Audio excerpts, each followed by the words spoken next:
your three favorite black dudes are back. And I know some of y'all out there may be black and have sons that are black. But you know and we know you don't care about and love your own sons the way you love us. So welcome back to Now That's Debatable. Warren's face over there. every, every week I try to say an intro that I can get Warren to do this. Well done. And I Well done. succeeded. I succeeded. Hey, everybody. Welcome back to another episode of Now That's Debatable. Thank you for checking us out. We got a great show lined up for you. We're going to get into some R. Kelly talk here shortly. We're going to get into some Stephen A. Jackson walking out on the wedding talk. We got a whole line of good topics we're going to hit. But before we do, I want to go to my co-host, my brothers here. My brother in the middle, Dion Curry, out there killing them 6 weeks in a row, I believe he's been working. My other brother over there on the end, my older brother, big brother with the beard, Warren B. Hall. He's gonna hit the high seas and be killing them out there again here in a few weeks. Fellas, how you guys doing? Doing good. Let you go first, Sarah. What's your big news, your good news, if you can share it? Who's? Uh, Can you Me? not share it?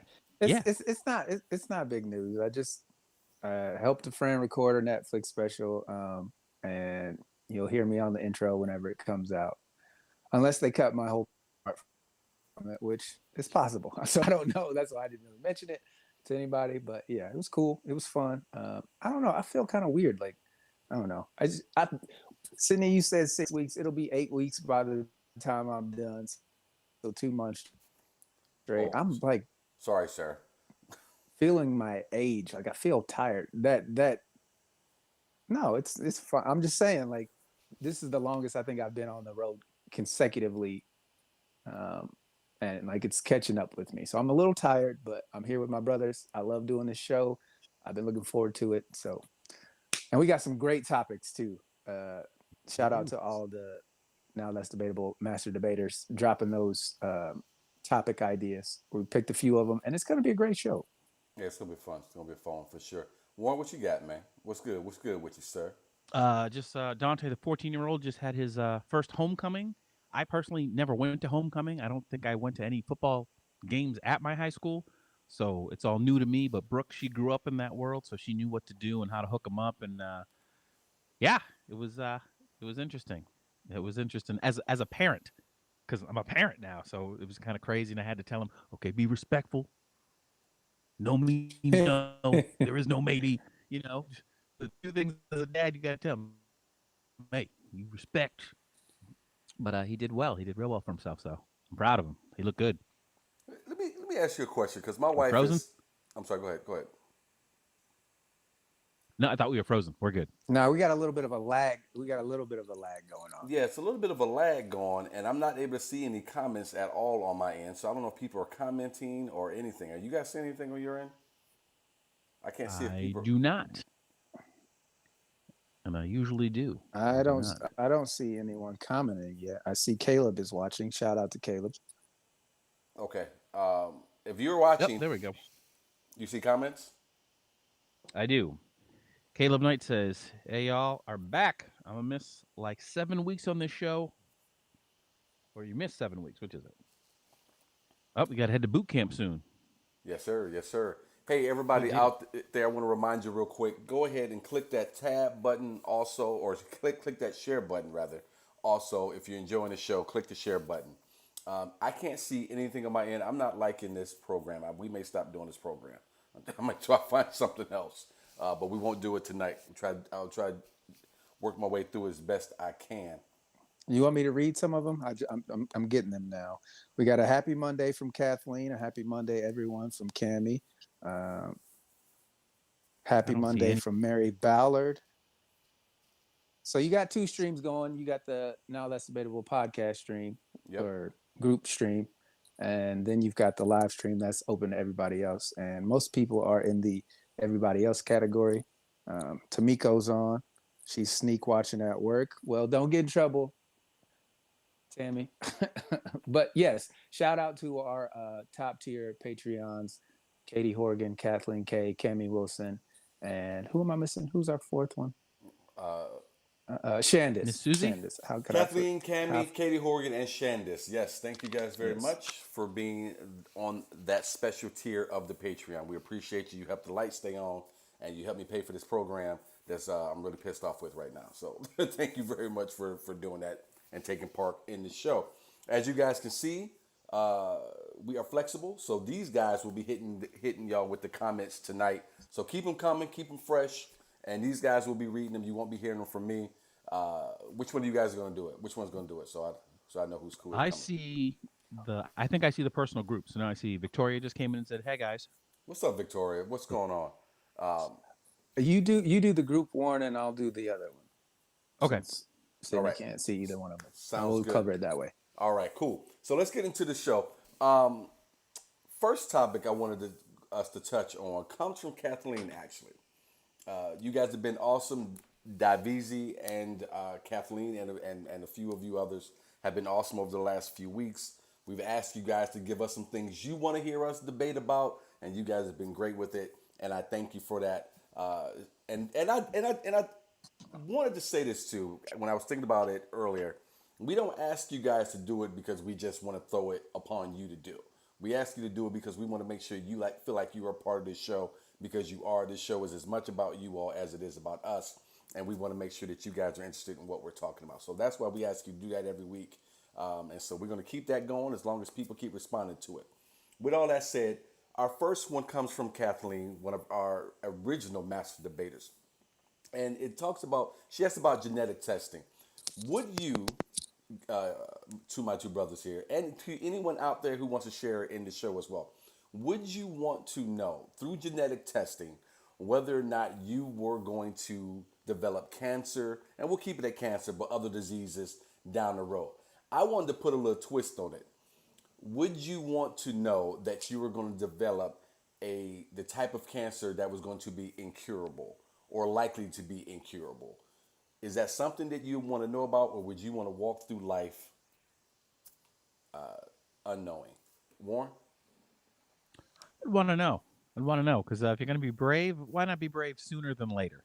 Some people don't get brave until they know imminent danger is coming. So why not tell me earlier? Maybe I'll do things a little braver.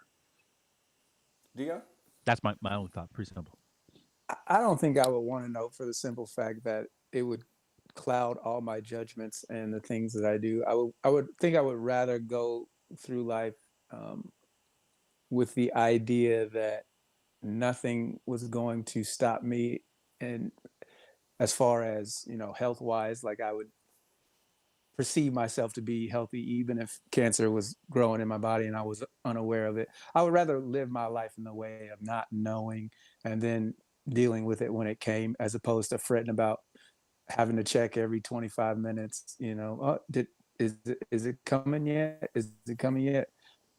I think just my personality, that would be something that I wouldn't be able to shake mentally. So much rather not know until it was official than to have that, looming cloud that I'm looking for all the time. I want to If go I to mailed you Warren. something, burn the letter. I want to go back to go back to Warren. Um, Warren, no, because I mean we're all human, bro. You don't think that would affect your decision making at all? It's not something that would be looming over you every day that you walked around on the earth. That you at some point you would develop an incurable disease, an incurable version of cancer. No, that would make me want to get more on it and get out what I'm procrastinating about doing today. Mm-hmm. So I already got a list of things I'm supposed to be doing that I'm not pushing hard enough on. That would definitely, because what do we want? We all want to be remembered in some way. So knowing time is short makes you probably want to hit that point quicker. I like to think that I would take that approach to it because what you say makes a lot of sense, Warren. I think I would be the other. I think I'd go the other way with Dion, only for the fact that I like to. I ain't gonna sugarcoat it. I like to control the fucking shit that's around me, and to know that I don't Right? have any control over something such as that. Because right now you don't. We have this false sense of control over when you're gonna die. If I eat correctly, if I don't take drugs, if I don't smoke, if I hit the gym, I can live a long, healthy life. People, my family lived in 90, so the genetics are there. All that stuff So it's not something I think about, and I don't ever have to worry about my drive personally. So yeah, I think I think it would almost hinder me to a certain extent because I would not be able to shake the fact that at some point I am going to develop cancer and it's going to kill me. I think it would bother me immensely. I wonder if it would just I, hit you like that initially, but Yeah. then after a couple months knowing, because you know how it is, you get scared about something and you're worried about it, and then after a while, that fear dissipates to a degree. You start to whatever you have, you start to learn to deal with. Dion? yeah, I agree that you learn to deal with it, but at the same time, when you start dealing with it, also back at both and knew what he was dealing with. One way to look at it is, he gave us the best of himself with suffering and silence.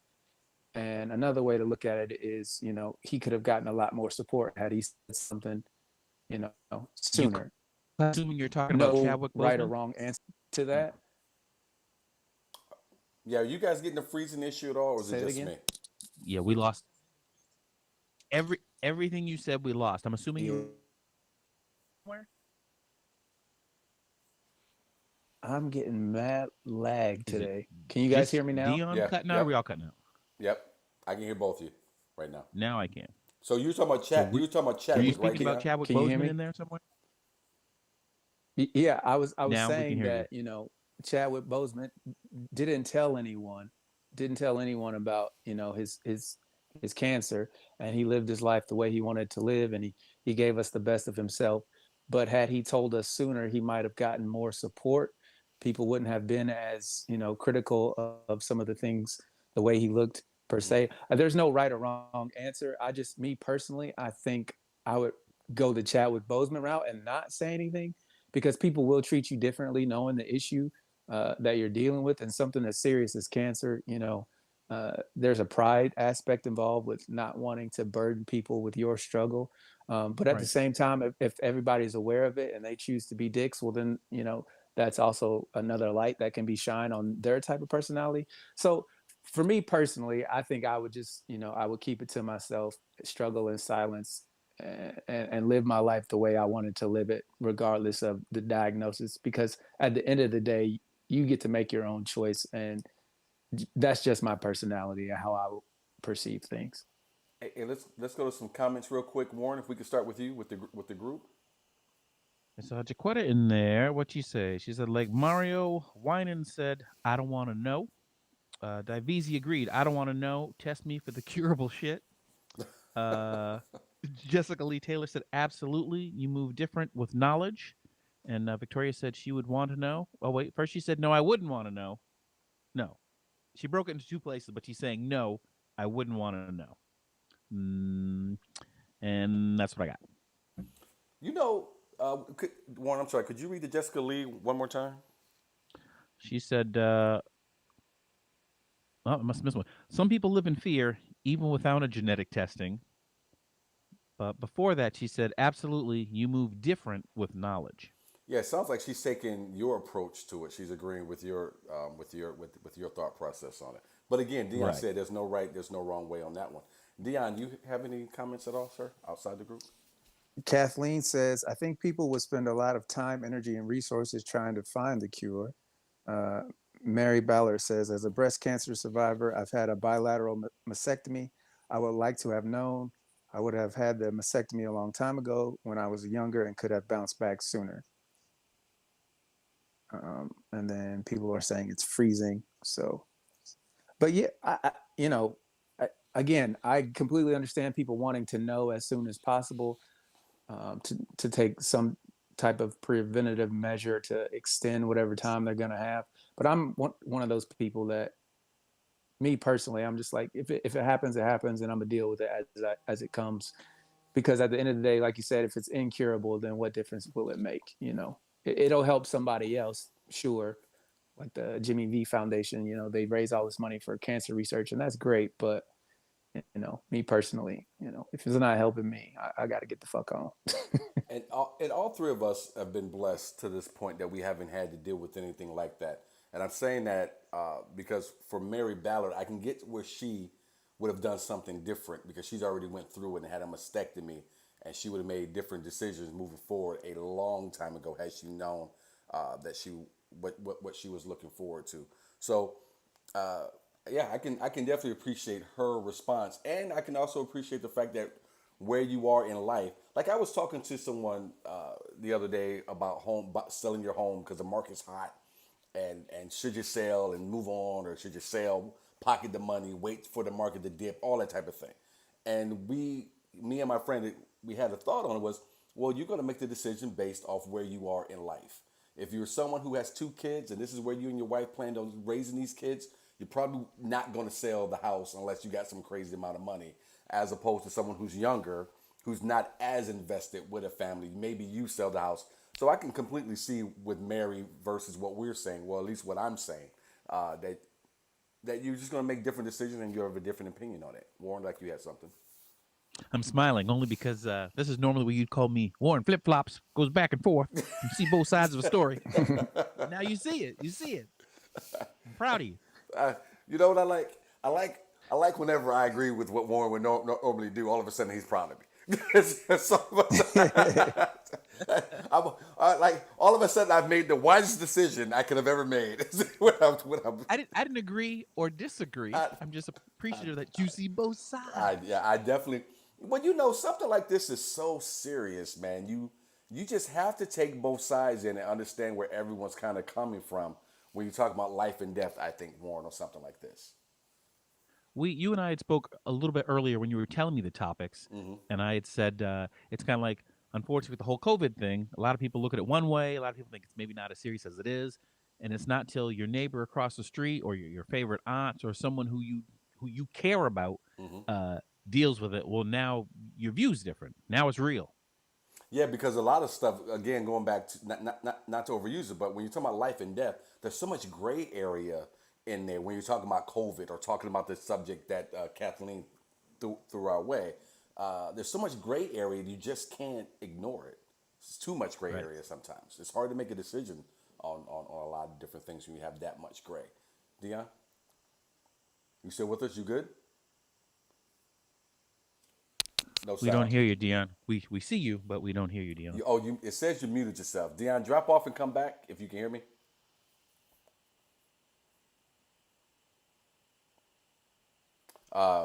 Folks, we understand this might be some technical difficulties. We do apologize. Again, we're trying to use this new system to reach out to more people, get more people. Hopefully, there's more positive and negative to it. But be patient with us as we take these baby steps to make the show better for everyone and reach more folks here. Let's see, bring Dion back. Dion, can you hear us? Yeah, sorry, got a phone call. There you go. My internet is acting really screwy too. You sound better now. All right, I'm sorry, Dion. Was there something you wanted to say before we jump to the next topic? No, I think you guys covered it.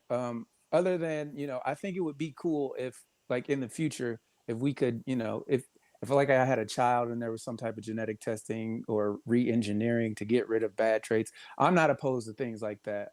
Scientifically, if we can find some way to regulate it, and make life easier for more people, I'm all for that type of thing. So, well, they're doing that now. I mean, you got to have the right dollars, but they're doing it. If you want your baby to have blue eyes and not green eyes and all that shit. I don't know if I'm for it. To be honest with you, I'm not. No, I would love to hear. Go ahead. To know or to alter? Alter. I'm not necessarily for it, but again, I'm also not against it. It's not something I'm sure I would participate in, but if other people wanted to do it and we had the technology and the ability and that was something that you were interested in, I'm all for people having that option. It's the same way with abortion. If you don't want to get one, don't get one, but to tell other people they can't for whatever your belief is ridiculous to me. My only problem is the more shit they learn how to do, the closer we get to cloning people. And there's just some people out there I don't want cloned. All right, just I don't need. There's one of them is too many. I don't need 2 of them out here walking around. Let's go ahead and get to our next topic. Go ahead. We already invented cloning. We can do that. Hey, as far as I see, no. I said we can already clone people. We've been able to clone since 1999. I don't know. I haven't seen anything where we clone people. I heard we cloning sheep. All right, I don't know if they perfected with cloning people yet. It's the same technology. It's the Huh? same technology. Okay, you're scaring the shit out of me. You letting me know Do I have about a things I mad don't. delay? Yeah, you got a delay now. Yeah.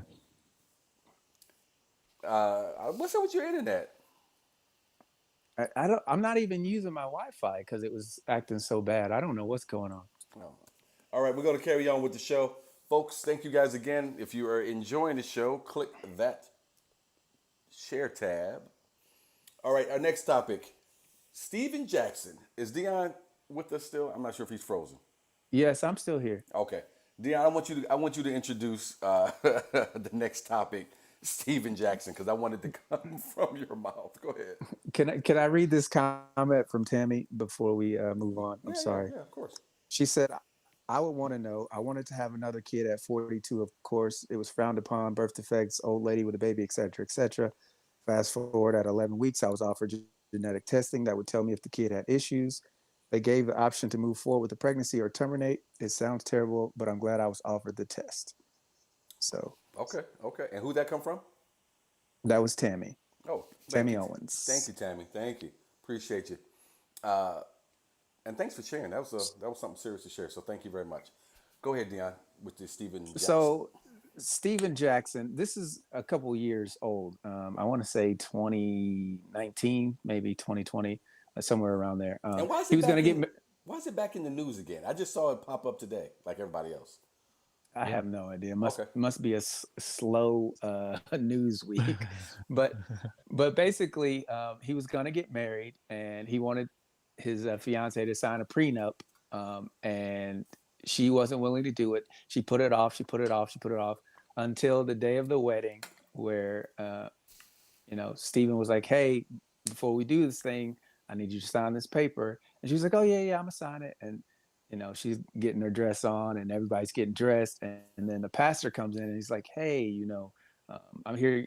You're having second thoughts about getting married without the prenup. You should really, pray to God and see what God has in store." And he's like, "I did pray to God." He was like, "God told me to get a prenup. That's why I want a prenup. And if she's not gonna sign it, there isn't gonna be a wedding." Well, she didn't want to sign it for obvious reasons. He's a multimillionaire, and she wanted access to that money. But of course, she didn't sign the prenup, and so they ended up not getting married. He called the whole thing off. People were already there. The food had already been prepped. The ceremony was just waiting for them to go through the motions. And he was like, "You know what? I'm good. Let's go party instead." So he and the people that he brought to the wedding ended up going out and having a good time. And one of her friends ended up getting smashed at the after party, if you will. And And when so you the say question posed to smashed, you Dion, guys what is, does how do you feel smashed about mean? prenups? What would you do in that situation if you got to the wedding day? Coitus, Coitus. relations, hide the banana. Uh, I think So Dion the might have a question is posed to you guys. Both of 7-second you guys are delay. married. yeah, me too. I Me don't know too. what's going on. I'm going to drop off and come back. All right, he dropped quick. He did. Unless he must have been delayed, because that seemed awfully fast. Yeah, that was a serious delay going though. But Michelle Nagata says, "Hey everyone." What's up, Michelle? How Uh, are you? my thoughts on that are, I think he did it right. Obviously, there were more things going on, or she would have signed it sooner, or he would have known she wasn't going to sign it Mm-hmm. sooner. So if we get up literally up to the moment, they've had issues before. So good for him for staying the course and realizing if we can't do this thing that I consider simplistic and you really love me and blah blah blah. I always think they should have I guess it would be part of the prenup where if things go wrong because you cheated, then I do get a little something something broken off, but not just we separate and I just take all your stuff. Well, some people I know who have them that they do have that clause. So the Okay. person who's coming from a lot of means who wants it, all right, here's a little clause in here. If I'm the one, you get a little something. You don't walk away Right. completely naked. Right. I don't know what was in this one, but I got my thoughts on it. Dion, what did you think about? Oh, I absolutely would have dipped out and partied with my boys if she wasn't trying to sign that paperwork. it wasn't like he sprung it on her right before the wedding. It wasn't like she didn't know. He had a pastor he wanted, and she talked him out of it and got a pastor that was more favorable to not having prenups because they get in the way of God's love or some crap that he made up. You know, I'm sure he would have gotten the kickback once she, filed for divorce, and she came away with half his cash. Me personally, if you weren't there to help me get it, you don't have access to it. I wouldn't expect a woman to, if we got married and she was better off than I was, and then we somehow divorced, and I would come for her money. To me, it's one of those things where have some class about yourself. That was one of my favorite bits of Eddie Murphy when he was talking about Johnny Carson broke up from his wife and had to give her half the money. Yeah. And he was like, "You knew when you met him he had 70 million. It wasn't like you got a part-time job and you're like, you put your $65 and like, look, we got 70 million 65." Right. So My only issue with the whole thing was why did Steven Jackson? Why are you even there getting dressed? Why are you at the church? All right, I had to cancel this shit at least a month out. There's no question that I don't need to talk to any pastor who wants to. And I'm with you both. Yeah, she wanted this dude. First of all, he's getting the kickback, or the church is getting the kickback. The church is gonna have a new roof like within a right. month. Some of that shit that the SEC schools used to do to get some of them college basketball players. This should have never made it to the church. I'm not gonna be in a tuxedo. I'm already gone with my boys. We already off doing some other shit. Look, making all the phone calls, cancel everything. Look, mama, you ain't gonna have to fly out here for nothing. Tell cousin Jody and them to take that money they saved up. Go ahead and buy themselves a new TV at the Walmart. Don't worry about it. Don't nobody need to be here. This shit is already dead and over with. That was my only issue with it. But I will give her credit for being someone who I've never ever seen try to run out the clock. That bitch tried to run that clock out like I've never seen before. I ain't never. We are all. If you are a basketball fan for a long time, college basketball fan, you are very well acquainted with Dean Smith's Four Corners, where he would run the clock out with the four corners. This bitch was a human, real life version of the four corners that Dean Smith used to run down there with the Tar Heels. Unbelievable. I think it's funny that because he says, he goes, I really loved her, and that's why I waited so long. That's why he went through the motion, because he actually did have care for her. But the business side of a marriage is the finances, and if you feel like the finances ain't gonna be right, and that's not something you want to agree to, that better or worse part don't start until after you say I do. And if she's not willing to understand that this could get worse and he don't want to lose half, then you know that's just funny. Go ahead. Where's my pen? Did I bring a pen? I don't have a pen. that's when he pulls out the blade. You can sign in blood. Go ahead, right here. Slices her hand. When you let a person know they can take half whatever that money, then they don't have to wait for things to get worse. When shit gets bad, then they can fucking make an exit outstage right. I'm not waiting for it to get worse. I'm out now. I can almost guarantee she had some text messages. She was just waiting to spring on him after that wedding was over. It's like, you want to explain this? And, I'm sure she set him up. There's no doubt in my mind that she, sent one of her girls to flirt with him to make it seem like he had been a cheater or something. And, that's their little scam that they run. I would not be shocked by that. Maybe she's gotten hold of his pre-genetic testing. She knew something was coming up. So let me get this money. Look, I say has this. a tendency to run into the stands. Yeah, I want to get to the comments. I want to say this though, real quick, before we do. If you guys want to have the tack on to what I'm getting ready to say, that would be great too. If the master debaters have something, that would be great, based off what I'm getting ready to say. I am a firm believer in this. If you are already successful, and I say successful because that means a lot of different things to a lot of men. Let me just say this. If you are already filthy fucking rich, or just rich, and single, don't get married. There's no reason for someone who is successful and rich to go out here and put that on the line for love. Get married if you don't have much, or are looking to get some more, and you fall in love at that point, and y'all can make this climb together. If you already made this climb and you already got it, we can be together, but you can't move in. I'm not moving in. You stay over there. I stay over here. I got my shit. You have your shit. Part of getting married is building and growing together. You've already done the building. You've already done the growing. What do I need you for at this point? There's no point of in marrying anyone who doesn't bring equal to what you had. Sydney, you don't want to redecorate with half? You don't No, want to, you don't. I do. Warren, I don't know if Warren will agree or disagree. I have no idea. But part of getting married and being in this is building it together. If you've already built it and you are the other person coming along just to share it, that's no good. That does me no good. It may do you I got some married good. I got married at 42 years old, so Brooke has never helped me write a joke. She's never sat down and said, if we do it this way. So in that sense, that would be what you're saying is she's not helping me build my comedy career. She's not getting me bookings. So why would I, build something? But let's say you're a female, you're an actress, and let's say because you're a girl, you had that thing that girls do ever since they were kids, where they're pretending the wedding veil and they want to get married. They like to get married, but you went and got successful first, so you're not supposed to get married now. Oh well, gigolos the rest of your life. Look, Warren, let's go to your situation. I'm not saying you shouldn't. If you want to, obviously you should. Whatever moves you. I'm saying, in my opinion, if you've already reached a level of success and finances and whatever that means to you. Now, I'm speaking about someone who's rich.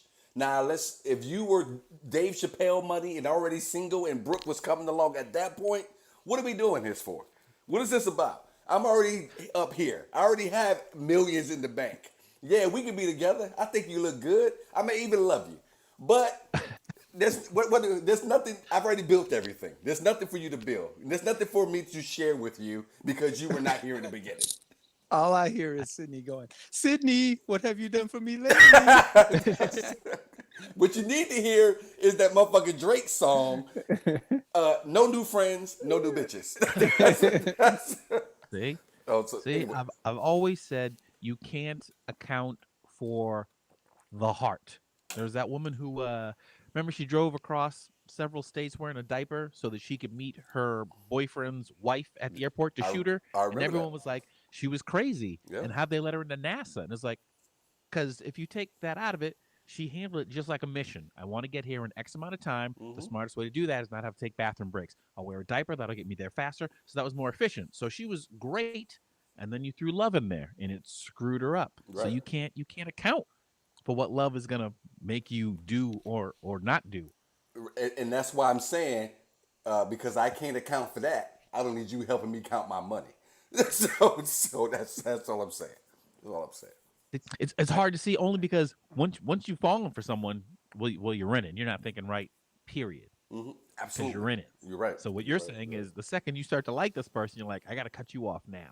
Well, I ain't got to cut you off, but there's limits. Again, there's just limits. But thankfully, Tamara and I are building together towards where we're going, and I don't have to make that decision at this point in time. Gotcha.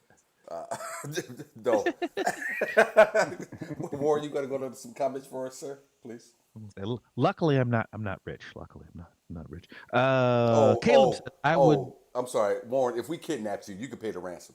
So just go ahead. I put something on it. I put something on it. Caleb said I would have done the same thing if I got married. The future is prenups all day. Jaquetta said, "Oh, not hide the banana." That was from earlier. There are definitely cheater clauses.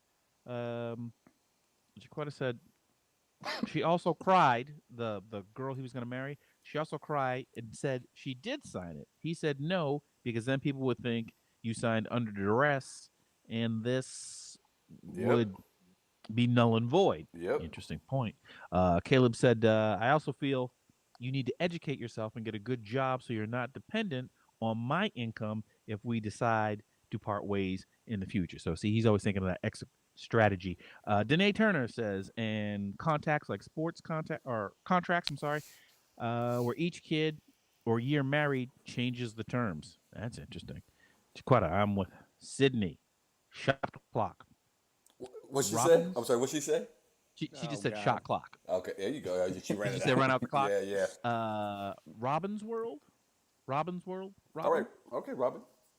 Okay. I would never consider anything, even cohabitation, without a prenup, legally signed document, so male or female goes both ways. And Jacoda says if she's his wife and would be on the deed, the titles, and you're there for love, sign the darn prenup. Divisi, or find someone equally as well off. If not, they will Dr. Dre you.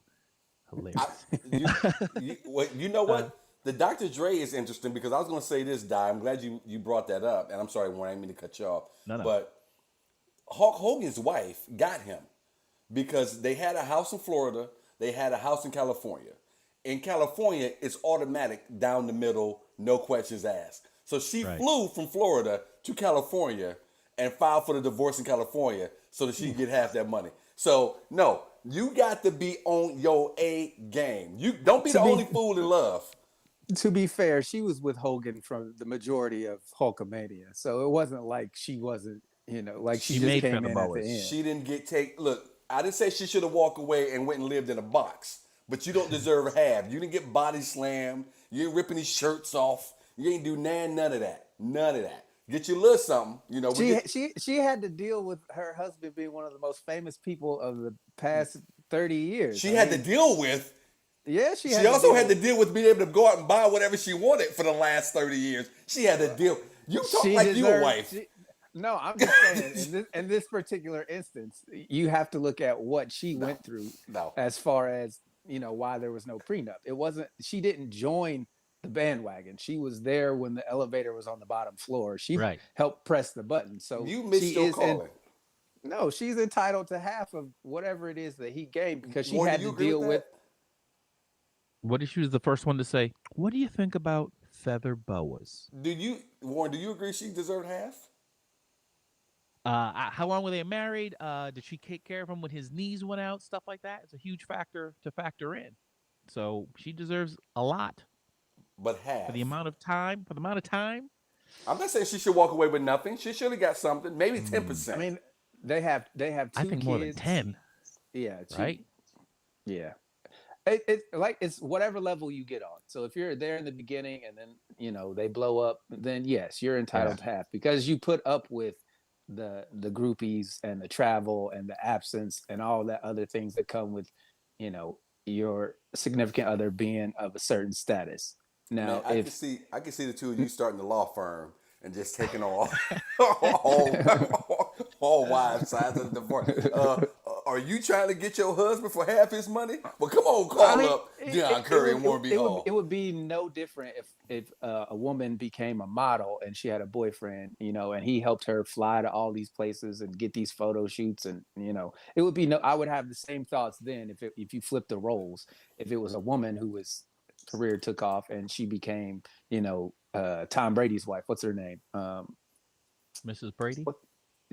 Giselle Bundchen. She makes Giselle. more money. She makes more money than Tom annually. I'm gonna give you a little something. I'm not giving you half. That's all I'm saying. You shouldn't walk away starving. So I'm not saying that, but half is a little much. She got him. Cheryl says, I think prenups are good. Kathleen K says, what does smash mean? LOL, Sydney, you can't be serious that you don't know. Kathleen also says, exactly. Don't give in on the things that really matter. Mary Ballard says, I agree. I would want one that protected both. Cheryl says, why did they let it be put off so long and wait till last minute? Because she didn't want to sign it, and that's why. Mary Ballard says, Warren, half Eddie with this laughing emoji. Exactly. You'll like this one, Sydney. Kathleen says, agree 100. Sid. It's you sign it before we start paying deposits for wedding. Cheryl says she obviously never planned on signing it. Yeah. Sean Jones Jr. What's up, Sean?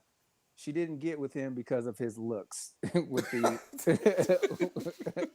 I like that. Sean came in hard, hot, through that fire. Walter Campbell says, wasn't with me shooting in the gym. Thank you, Mr. Campbell. Walter, see, that's what I'm talking about. Look, I love my wife dearly, and we don't have a prenup because I didn't have a whole lot. All right, so I didn't want to waste the paper.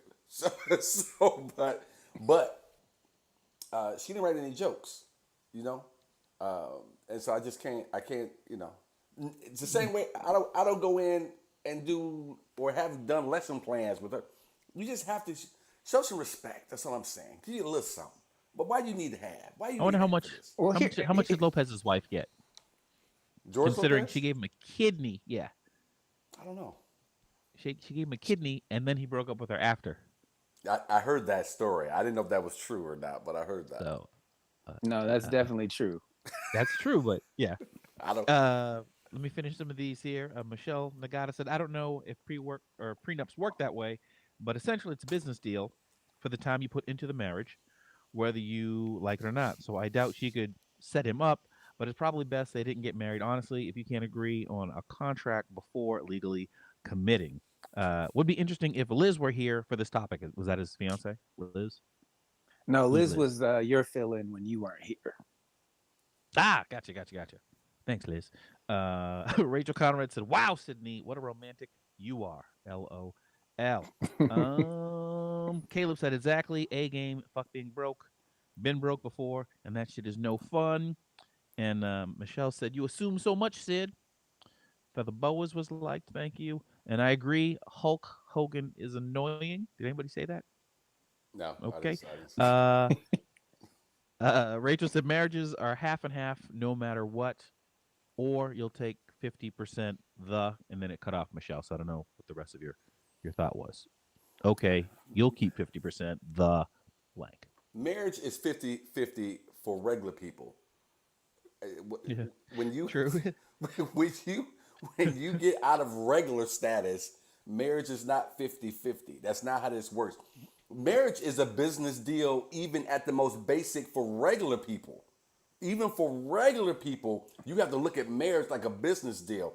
You have to look at like a merger of two companies. That's where a lot of people get fucked up.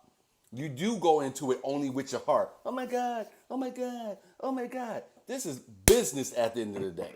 And when I'm talking about business, there's certain questions that need to be answered on a regular person's level. How do you spend money? What are your thoughts on saving money? What are you thinking you want to do when you retire? Do you plan on retiring? Where do you want to live? What type of home? How do you want to pay these bills? We Bigger sending it. questions. Are we smacking the kid or are we not smacking the kid when he Well, I'm comes? just saying on the financial side of it, and it is a business merger. These are serious questions that when you get beyond the hearts and the I love yous and even sex, because all that. Someone told me something one time. They shared something that someone had shared with them. One of their professors shared with them in terms of marriage. You don't marry someone that you're in love with. You marry someone that you're in like with. Because love comes and goes on a fucking day-to-day basis sometimes. But you still have to be able to like that person in order to respect that person. So love is love, but that shit goes out the door when you talk about put a ring. There's so many different things that my wife I sat and talked about, and there's so many different things that I sat and ran through my mind before I even thought about getting on bended knee. And this is a business merger even for regular people. You take the Jennifer Lopez's and the Ben Afflecks and shit like that. Now that is a serious business merger when you're talking about bringing those worlds together and those funds together. Warren or I feel Dion? they probably can't even date until they've signed paperwork saying, "Look, Absolutely, you'll leave with your Jennifer Aniston money. I'll leave with my Brad Pitt money." absolutely. Dion, were you gonna say something? Uh, it looks like Tamara says, Sydney, I need you to sign something. No, I'm kidding. I'm kidding. Tamara's not in the I ain't chat. started shit. It's too late. Go ahead. Destiny says she deserves 89% if she gave him a kidney. Laughing face emoji, which I agree on that one. Cheryl says, "Wow, how can they get someone's kidney then dump them?" Um, Ugh. and Sean Jones said, "I always wonder if George's wife asked for the kidney back." And here's A what fat I kidney. know. Here's what I know perfectly well. If you go to divorce court and you don't have a manila folder with some papers in it, your ass is gonna lose. So make sure whatever you do, you have paperwork to back it up. Because at the end of the day, if there's no paperwork, as a man, you are fucked in the court system. Whether it's child Jai support, Franklin. whether it's alimony, you better have some paperwork because it ain't gonna go good for you. Is there any more comments on either one of your guys' side on this one? Let's see. Danae Turner. I just watched Dan in real life again, and the best quote is, "Love is not a feeling; it's an ability." Rachel Conrad says, "We have been together 30 years now." Well, hold on, It wait a minute, has hold been on. Let me 30. get that an applause break. That's something. Wow. Yeah. Yeah. Michelle Nagata. Look, people who are making ends money to require a prenuptial agreement get enough tax breaks. We can't afford to lose half, but then later she connects enough money. Enough money was to your first comment earlier. I read. I got it. I got it. I think Divisi said, think to yourself, was this a come up for the other person? Please sign here. Dion, you have any more comments before we move on? Cheryl says, I would have to love the person I married, and liking them would be a given. So, Cheryl, there's a lot of people that marry because they were in love I and they think that didn't was in get to the response to point. your What's love that? is fleeting comment. Okay, I had something. You guys froze. You go ahead and read that or finish that, Cheryl, but you froze. I thought you were done. I was done. Oh, I was going to say, Cheryl, there's a lot of people that married because they were in love and never figured out if they liked that person. And then that in love feeling goes away. And now you stuck with that motherfucker for as long as you're going to be stuck with him before one of y'all get the courage to say, you know, this shit ain't working. So I know a lot of people who've been married for 25, 30 years. And I can't believe that, no, I'm alone in this. I can't believe it. I know a lot of people who've been together for 25, 30 years. They do not like each other at all. They've stayed together for at one point for the kids. Now they stay together now for the tax breaks or because they just don't nobody want to move. I was with a girl that I dated. Her parents lived in or they slept in separate bedrooms because the mother didn't want to leave because if she left, she couldn't go out there and do it on her own because they've been together so long. And the father wasn't going to divorce because he wasn't giving up half his shit. So people do it. It happens all the time. All the time. I have a couple friends like that who, they're married, but they might as well be roommates for all intents and purposes. The love Right. is gone out of the marriage, and they're just going through the motions, and they keep up appearances, but inside the home there's nothing there. Right. But you get comfortable, and so you don't want to leave. Right. So Right. Walter Campbell says a representative person, to which Stephen Jackson was smart and didn't fall for that representative. Right. You guys still good on your end? It looks like I'm lagging a little bit as well. Yeah, you're Yeah. lagging. I'm just wondering, have I been in this relationship long enough to get a T-shirt, Sydney? Well, do you have one? And that should let you know your answer. Oh, I don't have. I'm just kidding. Of course you have. I'm just kidding. Of course you have. I'm just kidding. I apologize. I go outside my house to get the paper tomorrow, and Warren's out there waiting for me. Hey, took the red eye. I think it'd be funny if he came as a FedEx driver. I need you to sign here, please. Shirts for the rest of my life. All right. Again, guys, if you're having a good time with us, and I hope you are, make sure you click that share button. We would appreciate you. If you're outside the group, you have that share button. You're able to go ahead and click that for us. All right, let's Dion, go. should they hit the like button or smash the like button? Smash the like button, but make sure you got some towels to clean it off afterward because Sydney's kind of messy. No, hit that share button, hit those emojis. All that helps the algorithm for the show to get noticed. Also, if you're outside of the group and you want to join the group, you can also do that as well. So just keep that in mind. Absolutely. And thanks again for everybody watching. All right. Let's go ahead and go on to our next topic here. Mr. R. Kelly in the news again, and maybe for the final time. For all you R. Kelly fans out there who don't follow me on any of my social media, y'all can go ahead and stop stepping to love now because R. Kelly is headed off to prison. R. Kelly found guilty of all counts in sex trafficking trial. I seen some pictures of him in the court, and my man looked very sad. Looked like he'll never sing again until he gets to that jail cell with the right fellas who can get him going again.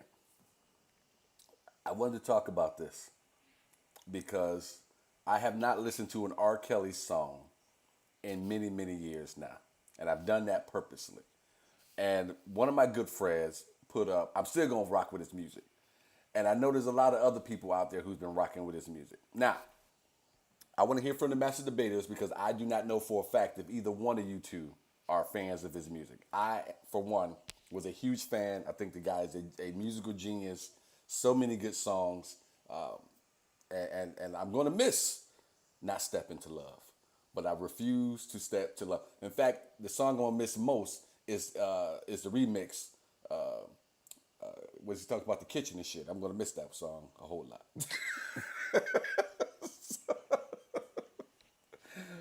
Warren, what is your thoughts in terms of R. Kelly and his music and where he is as far as his legacy goes musically? And should people still listen to his music now, or I should they have stopped months understand. ago, years ago? I understand why people have the attachments they have to music because you were going through whatever you were going through at the time. Maybe you got laid for the first time and that was playing. Maybe you were having a hard day. You heard "I Believe I Can Fly." I get it, but to me, I'm just thinking he's going to jail, and I just picture people taking advantage of him and using his own words against him. Your body's calling to me. Just several titles, several titles, I love the several fact that songs. Warren B is never afraid to shake. He's never afraid to sing. He's never. I'm a horrible singer, horrible, But you're never afraid bad to at do singing. it. Exactly. Uh, yeah. I haven't listened to his music. I've got I still have some CDs in the car, and one of them is the maxi single of "Back to the Hotel," and I've pulled it out, and then I put it right back. I'm I can't. I'm Yeah. gonna tell you guys what I tell everybody else. I ain't buying no new music, but I ain't getting rid of my old shit. If we were to retroactively punish everybody for all the evil they've ever done in their life, we wouldn't have a country.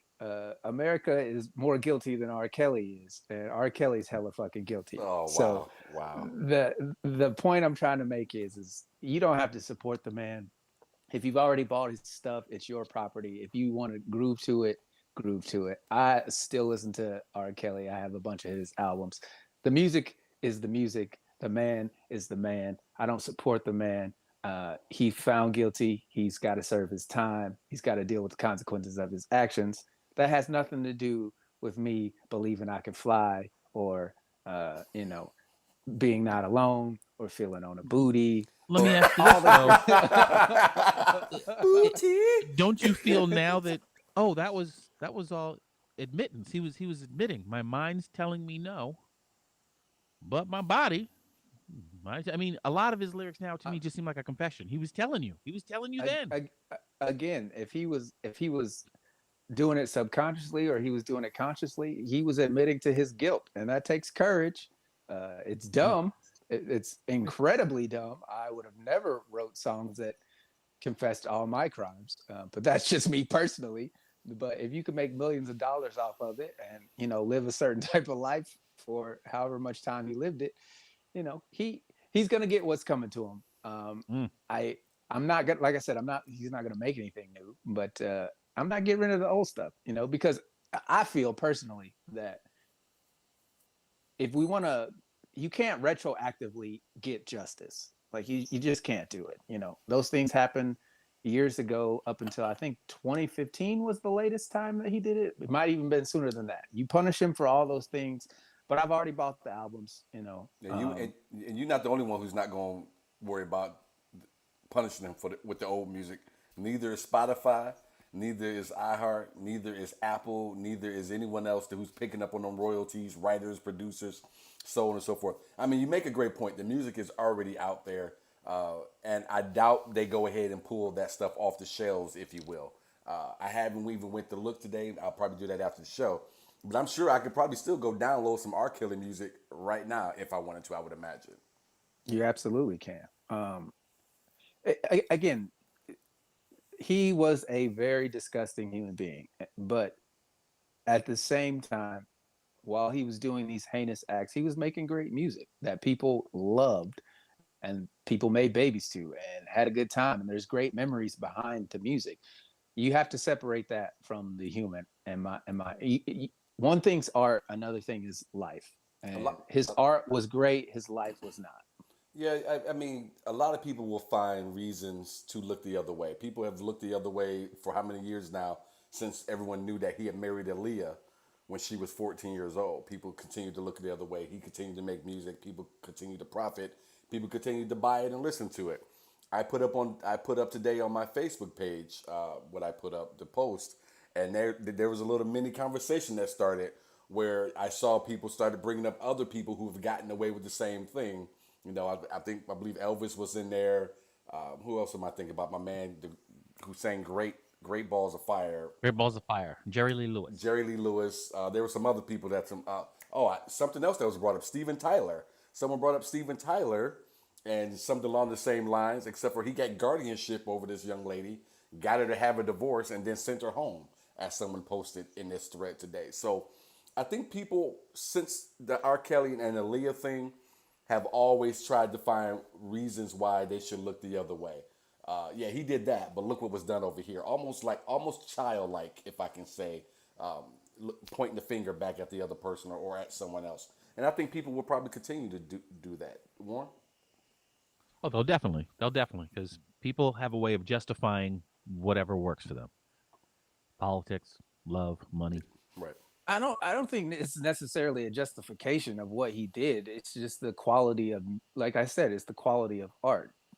Him being a disgusting human being has nothing to do with his ability to put melodies and rhythms That's together and make that's not a what I'm dope saying. ass song. You're not making a I'm saying they'll justification. What you're saying is justify different. while they'll still listen. Yeah, you're doing something different. What Warren, I'm not putting words in your mouth. Hopefully, correct me if I'm wrong. Justification looks like to me what Warren is saying is, well, I can't believe you listen to R. Kelly music. Can you believe he did X, Y, and Z? Yeah, he may have, but look at what so and so did. Blah blah blah blah blah. As opposed to having an Right. educated conversation about like you're attempting to do. Right. Again, I mean, why are we just doing it for R. Kelly? Why are we not doing it for everybody else? Why, that would be my argument. If, I'm not defending Kelly at all. I have no problem with combing through everybody's history. But if we're going to do that, realize that life is going to change for a lot of people because a lot of people do things in the dark that when they come to light, you go, this was reprehensible. I mean, it's the main reparations argument for America. Like this country did a bunch of foul shit and we're not combing through it. We're still saying America's the greatest country on earth. Well, I mean, if you're a victim of that system, why is it okay for, Let me ask this question though, Dion, to you. Does it change it for you that he was convicted? Because when you do start bring, not you, but when other people bring up the Jerry Lee Lewis's and so on and so forth of the world, and even you want to say Chuck Berry, I guess we could also say, even though I think he was set up. But does it change anything for you when the charges that he was convicted of are sex trafficking? no? Why would that matter? Warren? Are you saying it's okay for you to sleep with children, Michael? Yes.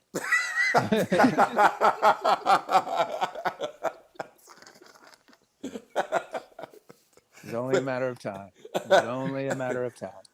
Does it change it for you or make it worse, Warren, in your eyes? The fact that what he was convicted of was sex trafficking. Not just marrying Aaliyah or marrying a young lady. Not even just having sex with a young lady or several as he did.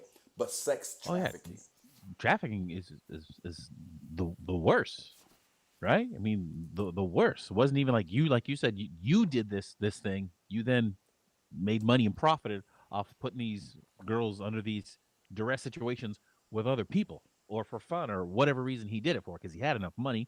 Mm-hmm. But yeah, trafficking, the worst. Yeah, I think it changes it a lot. Not just a little bit. Not that the other would have been okay, but I think sex trafficking, man, that really, that really stains it. Warren, you want to go to some comments, possibly, sir, if we have any in the group? I'm sure there's got to be a few. Caleb Knight says he's impersonating me saying, "Where's my shirt, Sydney?" He also The says you're going to website, be that's where it is.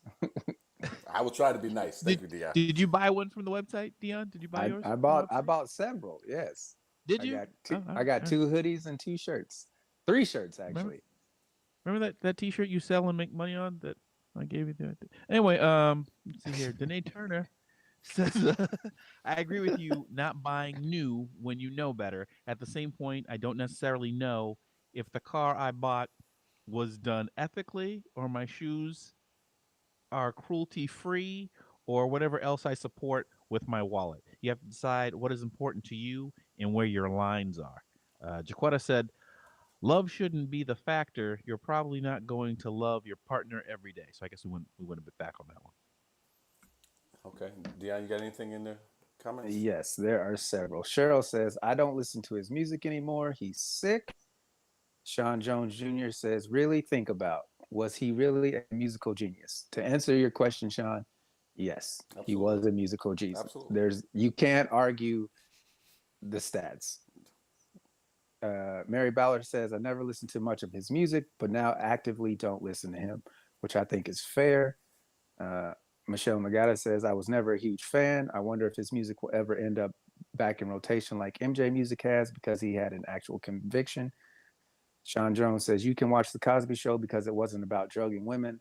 R. Kelly was about sex and underage women. Uh, Michelle Magada says, all artists have. Woody Allen, Louis C.K. sure have. Destiny Wiggins says, those charges are bullshit, which Okay. is shocking to me because some of the things that were in that Surviving R. Kelly documentary and some of the things that came out in the court uh, didn't sound like bullshit to me. Yeah, I'm gonna push back on that one too. And I would say, unless they've recently changed it, I believe that was Sean who said it. They snatched the Cosby Show right off of television. I believe the only place you could find it is if you had an Amazon Prime account. At least the last time I looked for it, 6 months or so ago, I saw it there. But they snatched the Cosby Show straight off television, and I have not seen it on Nick at Night or anywhere else since Cosby's gotten out of jail. And I doubt that we will. I doubt that we will. I can't believe Destiny said she thought the charges was bullshit. I mean, to each his own. There's always going to be someone who supports you, I guess, no matter what. And if we misunderstood that, let us know we misunderstood that. Jessica Lee Taylor said, did anyone watch the second part of the documentary about his victims? It was terrifying as a mother to watch how many people he affected.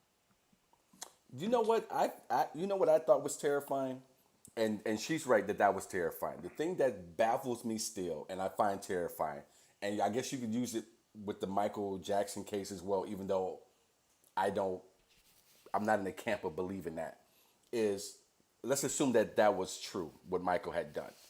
The parents who allowed these children, in Michael's case, and these girls to go and be with this grown man was just a staggering thing to me to find out that these parents were just letting their teenage daughters just go and live there with him and and just let it be. And then when things go wrong or they figure out what's going on and now they're trying to get her back, I can't believe you would even allow that. I was just blown away by that. Warren, Dion?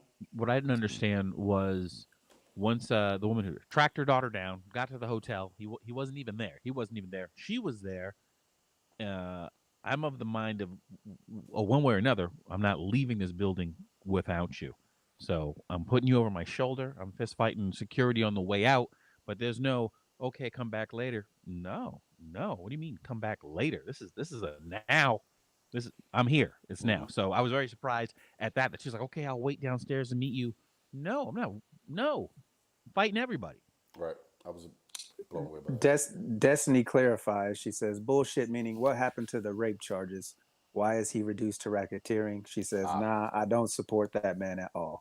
To which, uh, Destiny, I would say, they got him on what they felt like they could get him on. If they felt like they could get him on all the charges, I'm sure they would have pursued it. But sometimes the way our justice system works is you take what you can get.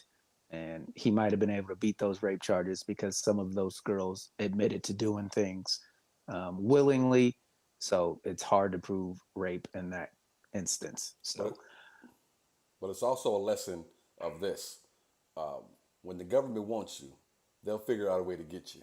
So if they can't get you on this, we'll get you on that. Al Capone and I believe Gotti as well both went away for tax evasion, not for all the other crimes they committed. That's why I always say the last thing you want is the government of any sort on your ass, because if they want you, they'll figure out a way to get you. Maybe not for what you did. I remember being a kid and I remember getting spanked one time, and I told my mother, I said, I didn't even do it. I don't even know what are you doing? She said, well, that's for something you probably got away with. So they go get you every time, one way or the other, one way or the other. Any more comments before we move on? Anybody? Michelle Nagata says, I think racketeering is still federal charges, kind of like charging him for behaving like a member of a mob member. Maybe there was a stronger evidence. So, Yeah. some more clarification on that. Michelle. And then they said, I follow also, the money. yeah, you know, these girls, I don't want to blame the victims at all. And I'm not blaming the victims because they were 16, 17, 18-year-old girls. And like Warren said, as a parent, you show up to the hotel and then, for whatever reason, your daughter talks you into waiting in the lobby. I mean, at some point, somebody somewhere along the way had to be like, you know what, there's got to be something we could do. Like the doctor in the case, for example, he wasn't getting paid. He was treating R. Kelly's herpes by getting concert tickets. I mean, how many times are you going to go see a live performance of the same songs? Like this whole case just baffles me. One, that Kelly could be this disgusting of a human being. Like at some point, where does your conscience come in and just like, yo, what am I doing? Like, they always say hurt people, but for him to reach the level of success musically, to be so high in that realm, and then to be such a low person in reality is, that's something do you guys get that? Like, I don't understand how you can reach certain heights with your career and then just be such a terrible human being behind closed doors. Like, that doesn't He was register with me. he was driven in one because he was so bad at the other. So because he wasn't liked as a kid, and he got into music, and the music allowed him to get that attention. And now you could have these girls who wouldn't talk to you before. So now your anger that you had when you were younger about these kids, now you're going to take it out on them because you can. I never understood the mentality of I've never been in a situation where, and I know what happens. I don't understand the twist of, if you hurt me, physically hurt me, deny me food, whatever it is, that I don't just go, well, I'm out of here, and then literally walk out the door, and Ike and Tina the later years out the door. I never understood, like his wife. He was married for a while, and she knew what was going on, and she was still the one asking, "Hey, may I get something out of the refrigerator and whatnot?" The children do that. Adults don't. As an adult, you don't ask somebody if you can eat. So I understand it's a thing. I don't understand the thing. I was, yeah. I was gonna repeat something I've said on this show before, and I normally direct it towards women most of the time because I am a staunch defender of women, especially in terms of any type of abuse. I just am. I always have been. And the one thing that I always want to make them mindful of, especially teenage girls, is that you are born smarter than a man. And men will debate that with me, and I will debate that with them all day long. That's fine. In my opinion, women are smarter. But the one thing that they forget is that even though it's 2021, your most basic male is still a hunter. And one of the jobs as a hunter that you have to figure out is how to set the trap for the prey you are trying to capture. And R. Kelly and other men and men in general, you know what type of woman you're looking for, and you know what you need to do to get that type of woman. Whether it's something on the up and up or something devious and disgusting like R. Kelly is doing. And when you take that and you throw on top of it the fact that this man is 30, 40, 50 years old and these girls are 15, 16, these girls never had a chance. You can throw on there that you can let it be his wife. If she's never had a chance in life and she's already been attracted to this type of guy. And again, he's asked the right questions to figure out if you're what I'm looking for. She never had a chance. Never. never had a chance. I don't care how old she was. She never had a chance. She was already set up to fail from whatever she had already experienced in life, and for whatever she was looking for in a mate. Uh, she never had a chance, let And alone a what's 15-year-old interesting girl. is that R. Kelly's the type of person who he picks up that scent. He recognizes that. Absolutely. I don't know if I want to say character flaw, but he recognizes that whatever that is in a person to know, no, not you, you. Yeah, Absolutely. she'll let me get away with this. So yeah, Yeah, I mean, it would be the same thing for whatever type of woman we would be looking for. The three of us, if we were looking, like when you were looking for someone, you have the things you're looking for. You know what position you need to be in, or what you need to do, or what you need to say to get that woman on board with you. His thing is just disgusting, and it's just that makes it different, but the same at the same time. I used to work at a job, and there was a guy who asked me one day for a car ride. He's one of those guys where I said yeah to be nice, and then I ended up driving this guy for like a month. Right? He's one of those guys. I remember one of the drives home, and he's a dirtbag. I'm going to drop him off. He's, hey Warren, I've been meaning to ask you, how do you feel about uh, exploiting women? That's exactly how he said it. What? How do you feel about exploiting women? And I was like, well, I'm trying to cut down.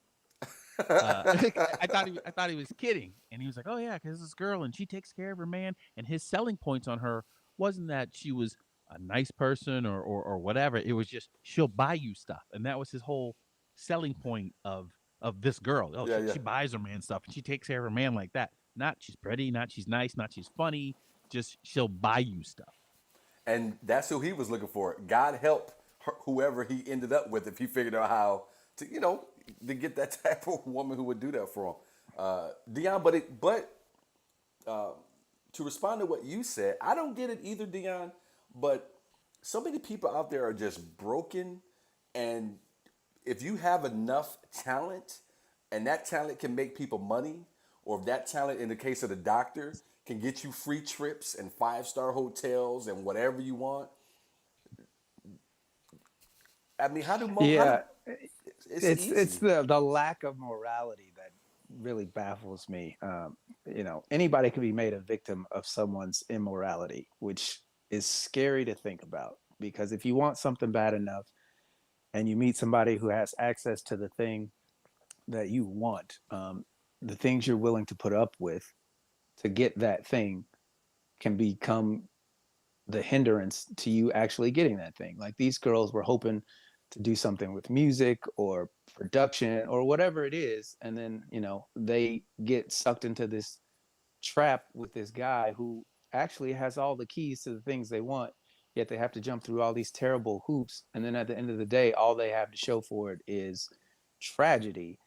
And as a man, just a just I'm no famous person. Just as a man, I can't wrap my brain around the thought of putting someone, let alone multiple people, let alone multiple young people, through that process.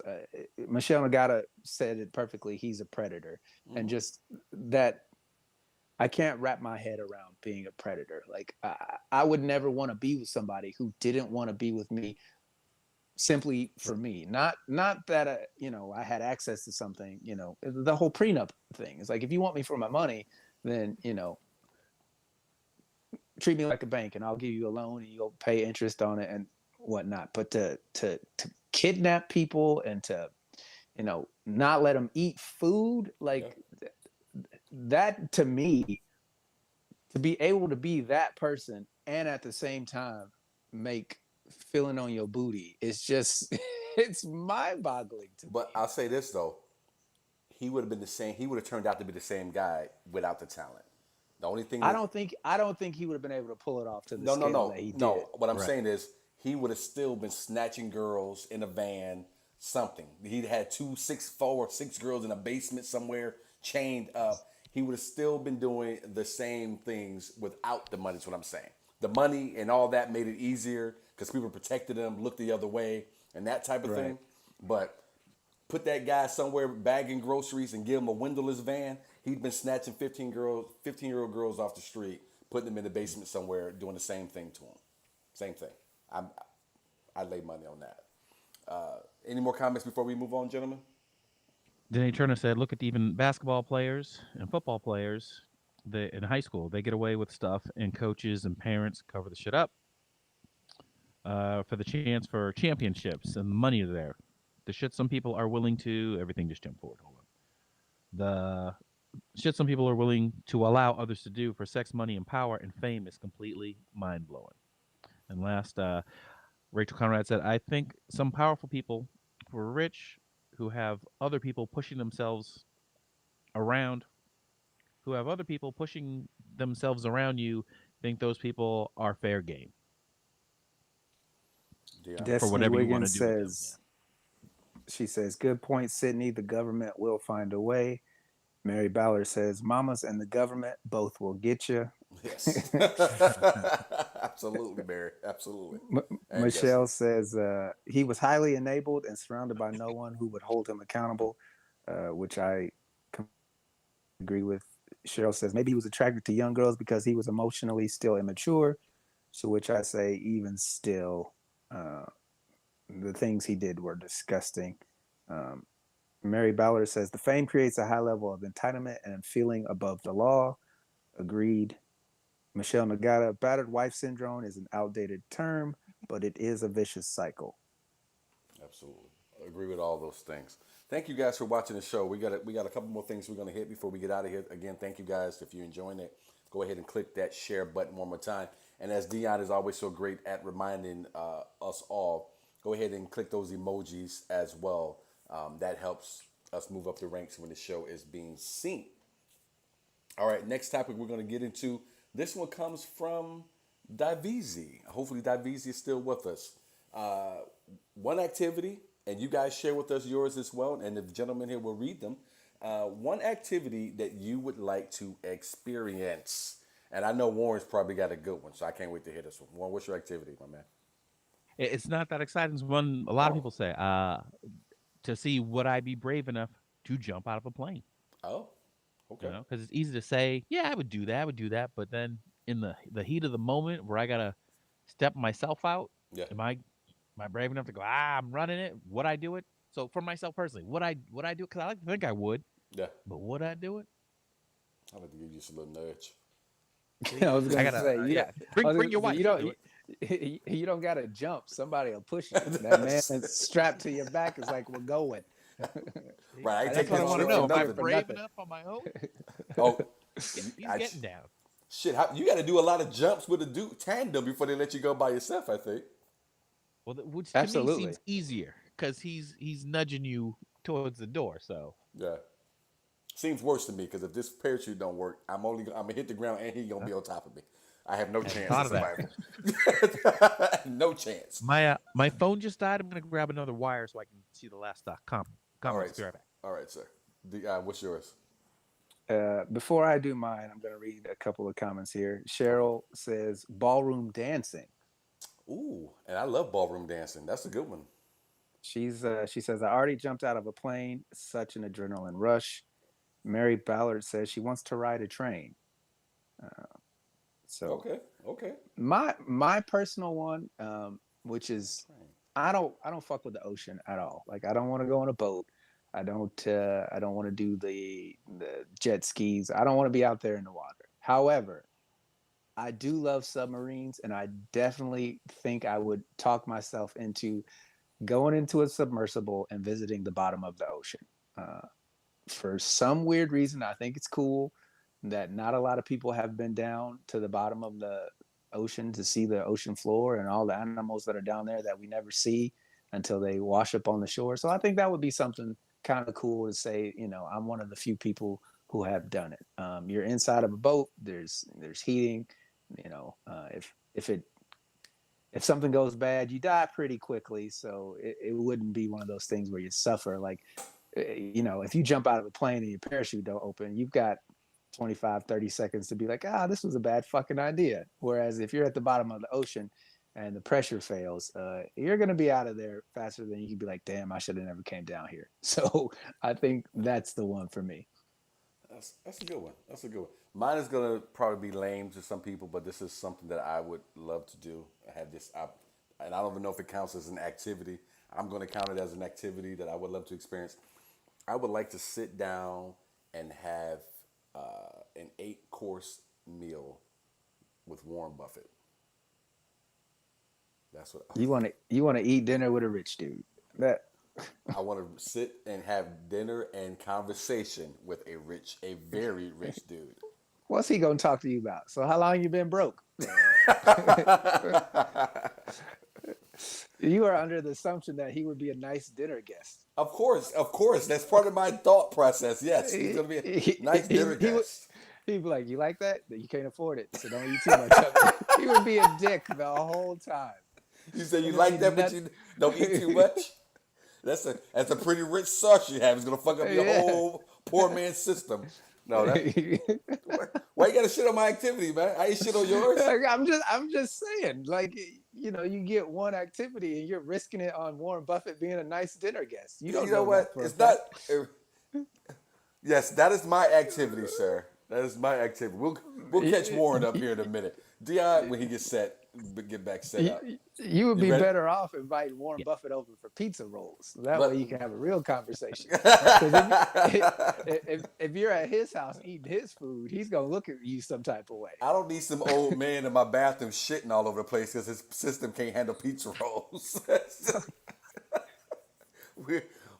We're talking about our activities, obviously, or that we like to experience. Mine was I would like to have an 8-course meal and conversation with Warren Buffett. That was Pick his mine. brain. That's right. Okay. And Dion, as Dion would, just tore my entire experience apart over here because Warren Buffett, as Dion says, will be teasing me about how broke I am for the entire meal. I can see that happening by accident. By accident. By accident, because he's just used to certain things. I was at a friend's house and I was playing a video game with her son, and I was like, I have this game, but it just looks different here. And he goes, my TV's not high def. And I was like, oh. So I didn't mean to take him down. I just knew it looked different. So. Dion, is there any comments we can go to that might be supportive of my dream, asshole? I have a bunch of LOLs. I'm assuming they're laughing at me, making fun of you. Dave Peace is here laughing. What's up, Dave? Let's see. Destiny says, I ain't jumping out of nobody's plane. And I know she meant it because she said 8. Cammy Wilson says, travel out of the country anywhere at this point would be great, with a hugging emoji. Michelle Nagata says, I'd like to experience swimming with wild dolphins in Hawaii. Dolphins are dicks. Wild dolphins? Everybody knows that domestic dolphins are related to R. Kelly, so you got to get the wild one. Wow. Cheryl says, I've had a nice 6-course meal in Chicago once. Great experience, yummy food. Yeah. Mary Ballard says, no doggy bags. So you say Warren's not going to let me take anything home? He says, Sydney, that wasn't me. That was him. No, Warren Buffett says, you know what he says.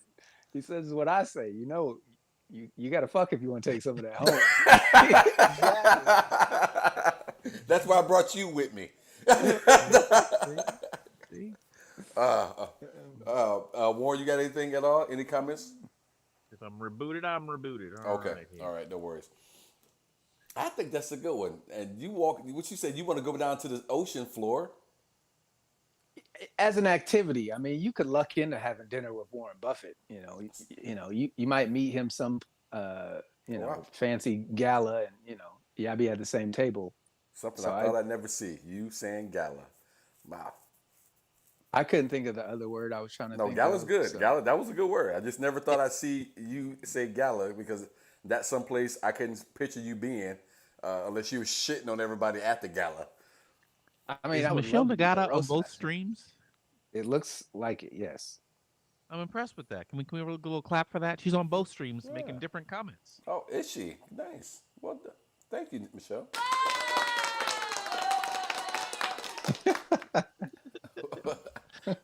What's up? What's her comment, Warren? Her comment was, I'm not sure what she was referring to. Must have been your last conversation. She said, for a minute, I thought she was going to say Warren B. Hall. And I was going to say, oh. So, however you started that before you said Buffett, probably. Oh, nope. I've had meals with Warren already, and we always go to this. We've been to the same place. Or nope. I'm sorry. One time we Twice went. we did. Yeah, we We did. did. Yep. Yep. Yeah. Okay, Warren, can I tell the story about the first time we met? I knew it was coming. Yeah. We started talking about the meals. We started talking about the meals. I know exactly what. Yeah. Go ahead. So, first time I met Warren several years ago, and he and I shared two of the same mentors, and they were always speaking highly of Warren. Warren's doing this. Warren's doing that. Warren started out here in AZ. Now he's there. He's doing big things. And in my head, I was already doing some things here, and Warren wasn't here. So what the fuck did I care? Why hit me, mama? Why hit me, mama? Why hit me? But they kept talking about Warren, and Warren was coming to town. So I was like, all right, I can't wait to meet this dude, Warren. Finally, they always talking about this dude. And so we go out, we go to lunch, and Warren says, I'm going to pay. And we all order our food, and then Warren discovers he forgets his wallet, I believe. so, Which Warren has been known to do. and so the first thing I think is, oh, this is the motherfucker y'all been talking to me about. This is the dude. But he's been my. In my defense, myself, my big the brother next since. meal we all went to, You did. I paid for everybody. You did. Warren never hesitates to try to pay for everyone. Can't say he always has his wallet on him. But he will reach for it. Except Warren paying for it. I never hesitate. When Warren says, That I is got true. it, don't fight with Warren. Because you'll lose. My arm, Warren. My arm. Your Let last go, time was let go. perfect. I said to Dion, hey, Dion, so we don't fight about it. I go, I'm going to pay. He goes, oh, I just watched you get paid. I was like, oh, okay. He had no intention. He watched him count the money out. He's like, all right, he'll cover it. Which is why I always make sure nobody's in the room when I get my money. I need everybody to think I'm just what I say I am. All right, Warren, is you good to go? Any comments at all? You booted? Someone said, I pulled that one too, Warren, the no wallet. And someone said, Michelle Nagata said, no captive dolphins in a park. So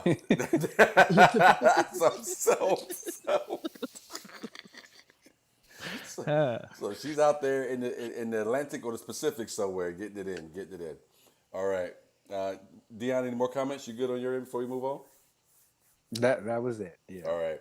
So we're going to move to our last and final, and we want you guys, as always, to take part in this with us. It's our top 5. I got to really create a graphic or something, get a graphic created for a top 5. Yeah, that would be cool. Top 5. And this week, again, comes from the top 5, Master Warren B. Hall. Top 5 childhood memories, good or bad. And we're going to go ahead and rip through these and share yours. Twist is going to be, it doesn't necessarily have to be yours. It could be like when you were a kid and your cousin did whatever, or you were there, or you knew a kid, or your kid related. Okay.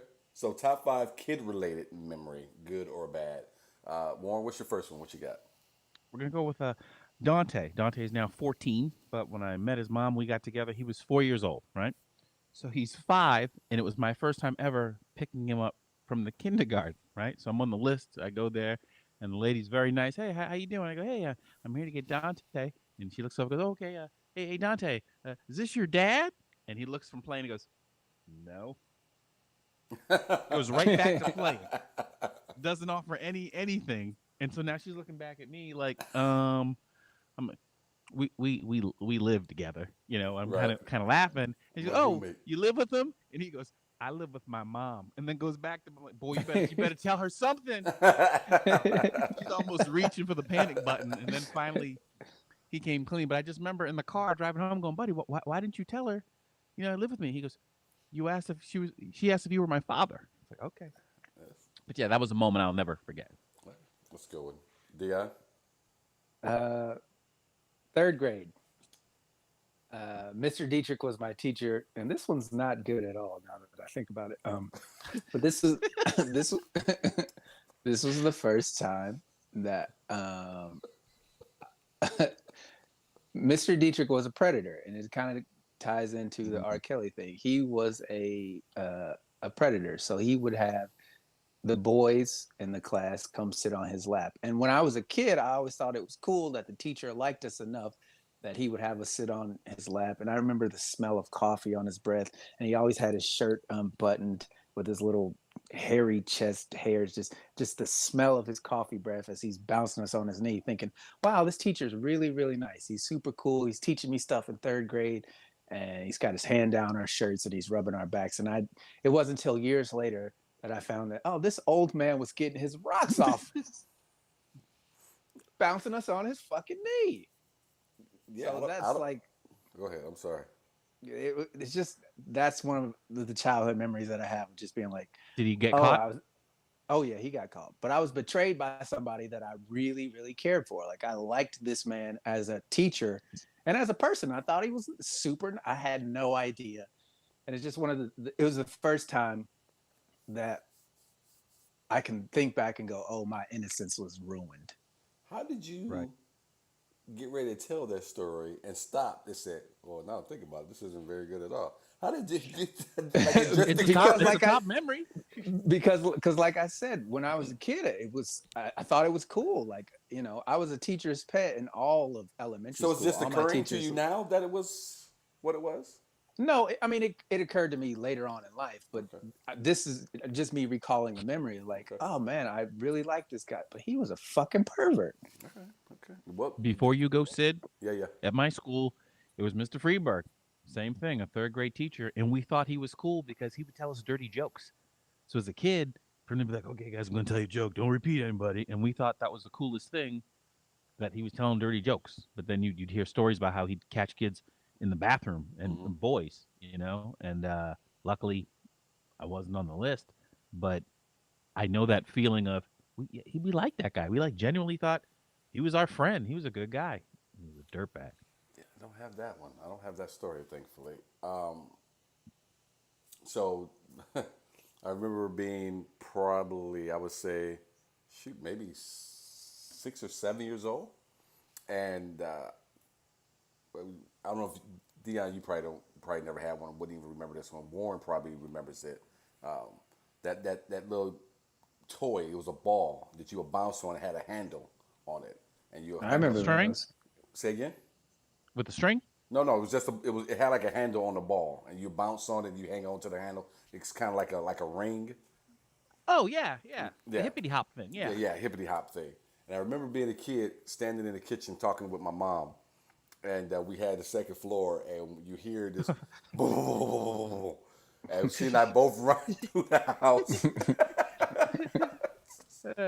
and my mother opened up the door, and it's my brother at the bottom of the stairs, tangled up with this ball. Come to find out, he had asked my sister while they were at the top of the stairs, "You want to see me bounce down the stairs on this?" And my sister said, "Yeah."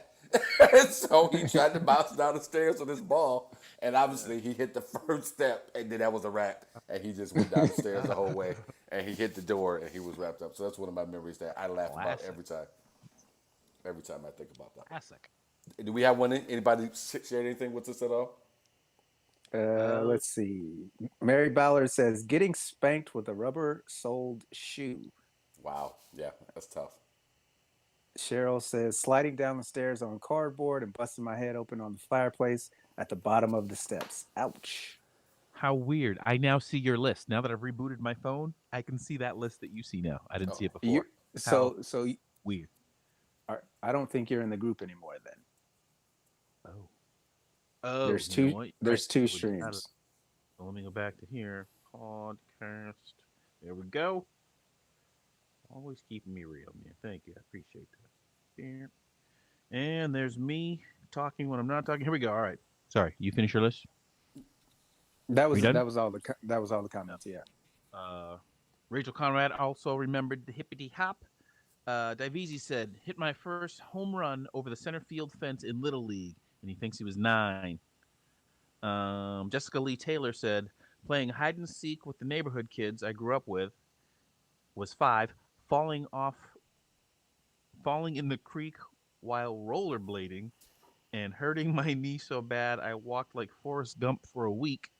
Don't ask. 3, winning a story writing contest. That's pretty impressive.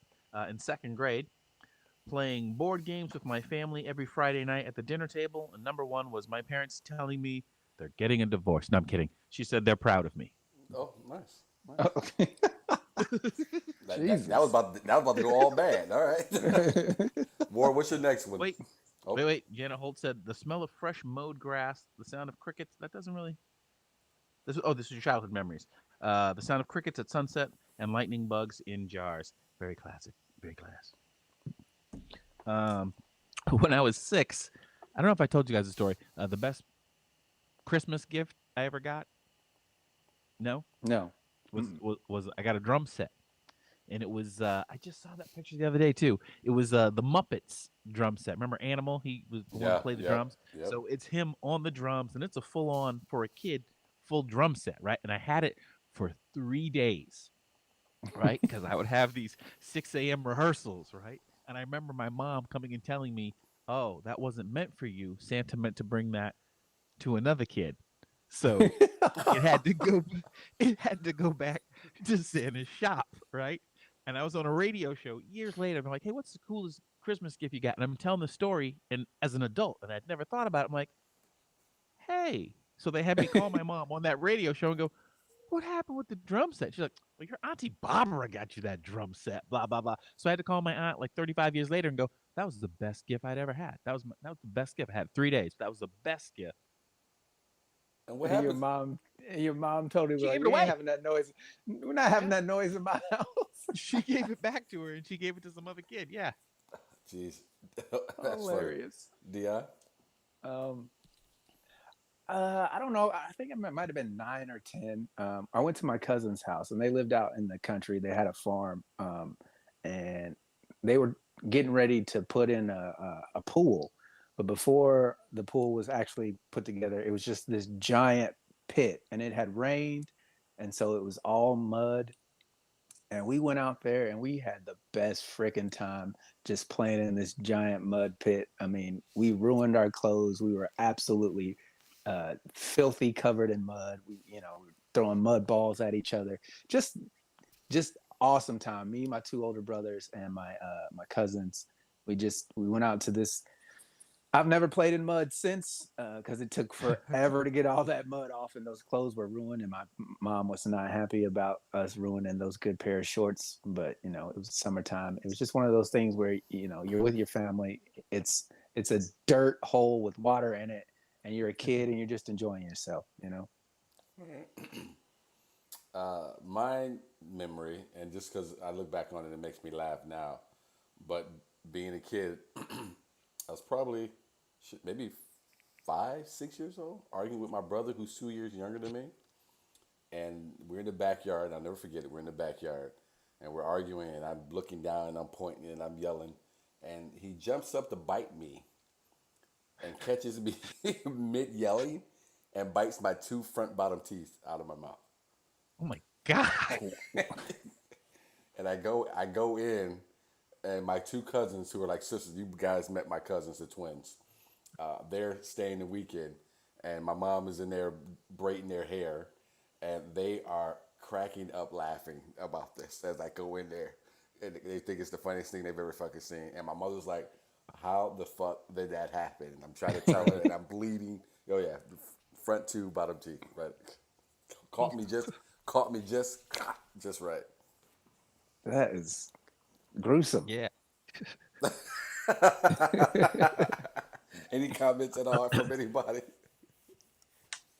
Michelle Nagata says, running around in department stores with my sister while my mom shopped. She was so strict everywhere else, but completely stopped giving all fucks when we got to Macy's. So my sister,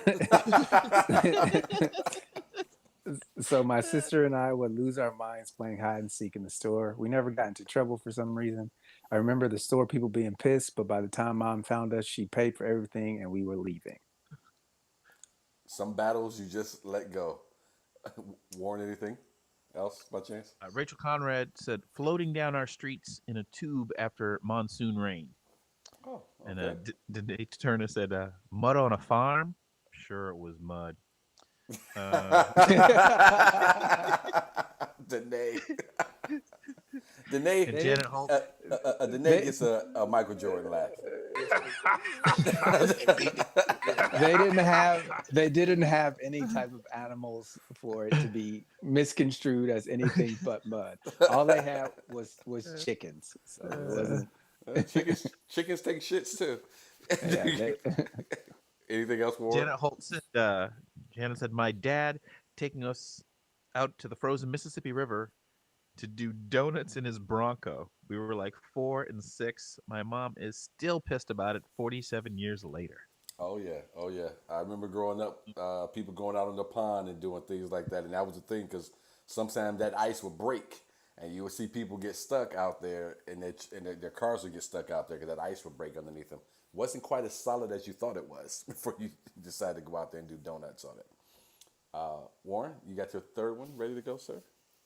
So I'm sure Dante won't appreciate this, but anyone who has kids who hit that 14 level, there are times when they're like Jurassic Park. Those they test the fence sometimes. Is there electricity over here? It was one of those things where I was being really laid back, and he was he was working it. Like, I was surprised because it's like we had so long since it'd been an incident, right? And this was yesterday, right? So it was one of those where I had to use the tone, had to check him, but it wasn't calm. It was a okay, I fully lost my shit type thing, right? So I'm going to do something. Everyone's been put in a little place, and I knew. Here's how I knew it was bad because my wife was super laid back, and she was sitting at the table while this was happening. And just before I'm about to snap, I saw her do this. Look at him and go. That look that says you've gone too far now. I can't save you. It was that look on her face. So so I had to go to the store later. So I took the little one with me, Donovan. So I go, Donovan. That was a little crazy yelling and whatnot. I go, what did you think about that, right? And he's 7, right? And I think he's gonna be like, well, you were mean or whatever. He goes, well, Dad, I can say it, brutal. He goes, because it was the part where he he was giving me this attitude, and I was asking questions, and he wasn't giving me the answers at all. Not that I was looking for, but at all. So then it got to a point where I started to lose my stuff. Then he wanted to come clean at that point, and I was like, stop talking. I will talk now. It was one of those moments, right? Yeah. So Donovan goes, brutal. He goes, Daddy, you were like a praying mantis. Because at first you were like, you were like, what? He goes, because first you were calm, and then you were like, don't move, stop talking. I'm trying to keep a straight face as he's doing this. I was like, okay. Hey, we all remember that look you got from your parents. Yeah. Like, I'm talking now. Whatever, Right. it's over. Right. It's over. You had your chance. Yeah. Di, what you got next? we I was in middle school. We had gotten in trouble for something. Me and my 2 older brothers. We had gotten in trouble for something. I don't remember what it was, but we're downstairs in our basement, and our dad is just going off on us. He's, you guys don't listen. And as he's yelling, this giant loogie flies out of his mouth and lands on my older brother Justin's leg. It was one of those things where he doesn't stop the rant, but he realized, oh crap, I spit on my son, right? And my brother was shaving his legs for basketball, which was always weird to me. He liked to shave his legs. And so this loogie lands, and as my dad's yelling for 2-3 more minutes, the loogie is just sliding down his leg. And so me and my oldest brother Michael, we keep making eye contact. We're not laughing, but we are dying inside. And my brother Justin literally hasn't moved since the loogie landed. And so my dad finishes yelling, and then he grabs his tissue and he wipes it off his leg. Goes, sorry about that, son. And at that point, we literally, all 4 of us just bust out laughing. It was the funniest, most disgusting thing. It was so hilarious. I was like, ew! And my brother just sat there like he didn't move. I was like, dude, get it off your leg. Get it off your leg. It was so nasty. I think my mother was at work. I had to be about 8 or 9, so maybe my brother about 6 or 7, and the sperm donor is taking off, going wherever he was going, and two of his a buddy of his daughters came over, and they were, for what I can remember, being 8 years old, they were pretty hot. They were 16. They were good looking girls, and the parents had just bought this new stereo, and we weren't supposed to touch it. And he leaves, and he says, "Don't forget, don't touch that stereo." And no sooner they left, these girls start saying, "Anybody know how to work this stereo?" And he said, "Don't eat anything out. I'll cook when I get back. You guys eat when I get back." All right, all right. So he leaves. And the girls asked, "Do we know how to work the stereo?" And I'm like, "Well, I don't know how to do it, but my brother does." And my brother hops up and said, "Yeah, I know how to do it." So he's in there trying to flip on the radio. Music's going. I'm in the kitchen making peanut butter and jelly sandwiches. Even Smorgasbord. right, I'm just in there dancing, spreading peanut butter. And when I say this all happened in a matter of minutes after he left, that's what I mean. Because I don't know what happened or why this dude came back. But I remember stepping out, dancing, spreading, making this sandwich, and stepping out to look. Fucking, he's standing right there. So he's like, "Put that shit down, turn that radio off." So I'm sitting in the room with the girls. He's in there whooping my little brother's ass. And I'm sitting out there, 16, 17-year-old girls, and I'm just chatting them up, talking to them. So what you doing this weekend? Well, my brother's there screaming bloody murder. And they're like, "I think you're next."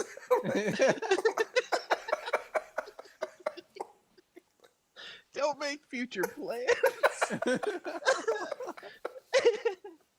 And I look at them and I say, "No, I'm too old for whoopings." And no sooner I say that, I get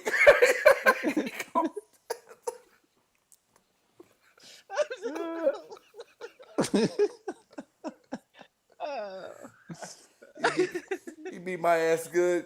We made us go to bed. I've never seen those girls since. I always wanted to see them again, just to let them know I took it like a G. They probably became social workers right after. They might have, or they out there talking to other fucking dudes into doing shit they weren't supposed to be doing. Because I know they heard him say, "Don't touch that stereo." I'm trying to imagine how confidently you said, "Too old for what?" Just that confidently, like that. I was very confident that this ass whooping wasn't coming. Because I didn't get ass whoopings often. I was like, I'm not now too old. So, but I wouldn't have said it if she hadn't looked at me and put me on the spot like, "I think you're next."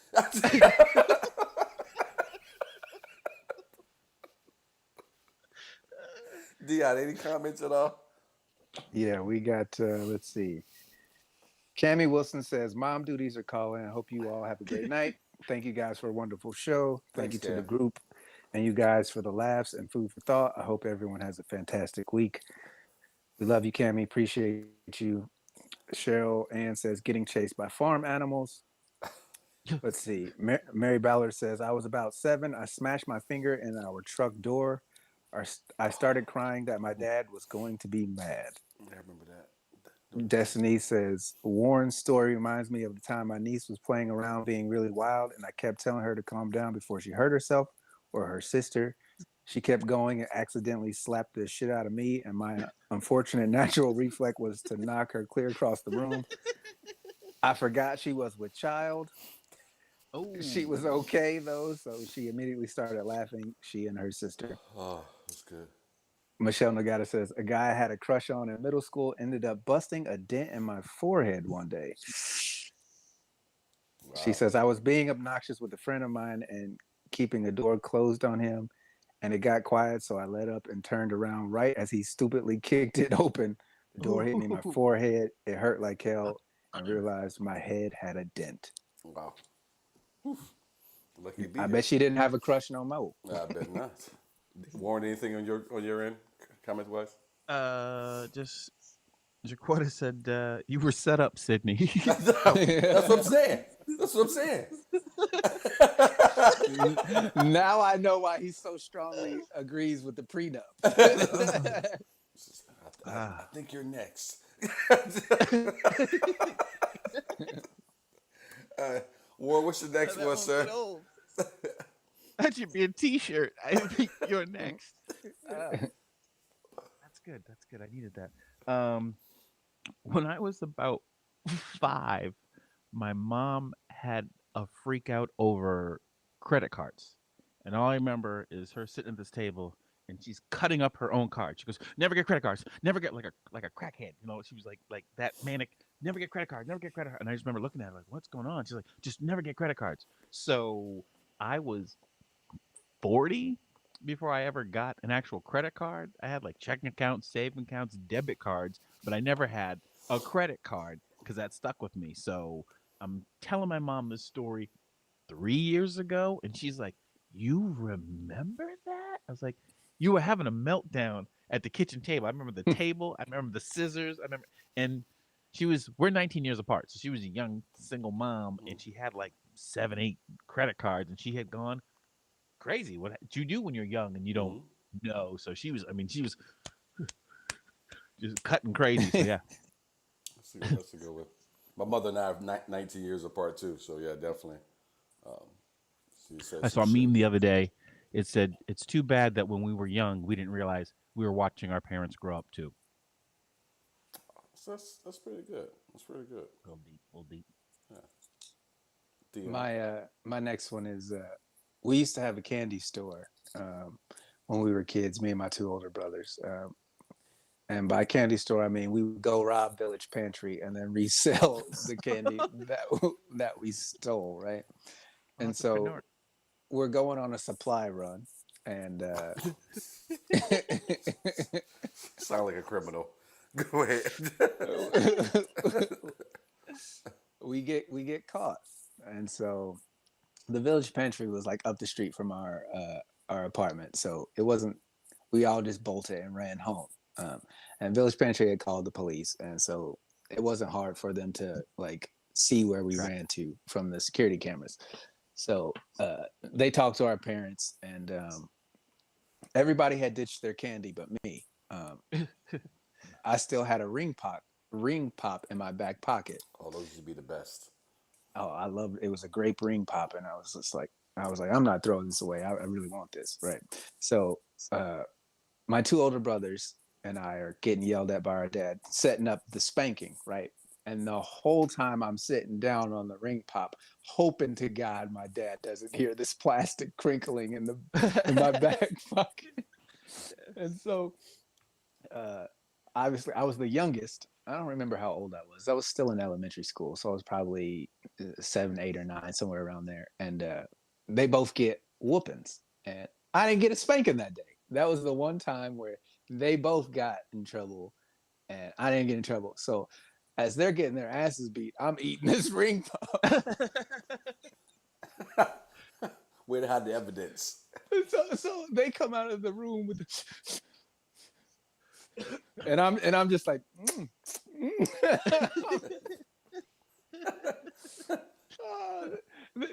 when my dad went to work, they beat the crap out of me. Did you With guys that have a ring going pop? out of business sale? No, that was it. They my was dad it. took all of, because we had this little table that we set up, and what we would do is we would have Kool-Aid. We would put it in a baggie with some sugar, Yep. and you would just eat it out of the baggie, right? Yep. Yeah. Well, the police thought we were selling crack because we had it in little baggies, as 10 cents, 15 cent, and a quarter bag. And so the police didn't have anything better to do than to fuck with the neighborhood kids. And so when they came and saw that we were, doing this, they shut us all down. But yeah, that ring pop was so delicious because it was not supposed to be had. Why don't you go Oh, yeah, fuck with forbidden. little Susie's lemonade stand around the corner? Right. The fly run was the best part of that story. It was. Any more comments before we move on? If I go to my next one, anything at all? Latasha Boston says, "Hey guys." So Latasha's joined us. What's up, Latasha? Anything on your end, Warren? playing Bubble Bobble on my uncle's Commodore 64 with my cousins. Who's that? Classic. Ah, Who's that? Who's that? Uh, Danae Turner. Oh, Danae. Okay, okay. Uh, one of my favorite things, one of my favorite memories was when I was a kid. Again, my two cousins, again, who you guys have already met. They're 6 years older, and I always loved them, and I still do. Like they're like sisters. But I always wanted to be with them, and so I always have a lot of good memories, even the ones that probably shouldn't be so good because they were bullying me. But one of my favorites is during the summertime. We spent a lot of time at my grandmother's, and my grandmother raised the two of them. But I remember being a kid when 227, Amen, Empty Nest, Golden Girls, when all that shit was on TV. And we would always sit down, no matter what we were doing, no matter where they were at, no matter where we were at on the street, ripping up and down, running. We always went to my grandmother's house, and my grandmother didn't have a big house. So it would just be all the cousins taking up the entire couch and every space on the floor, watching all those shows and just laughing together. So that's always a fond memory that I have of as a child. Is that one there? So where we at, 3 or 4? I think we're at the last one. All right, yeah, I think this is it. all right. What you got, Warren B. Hall?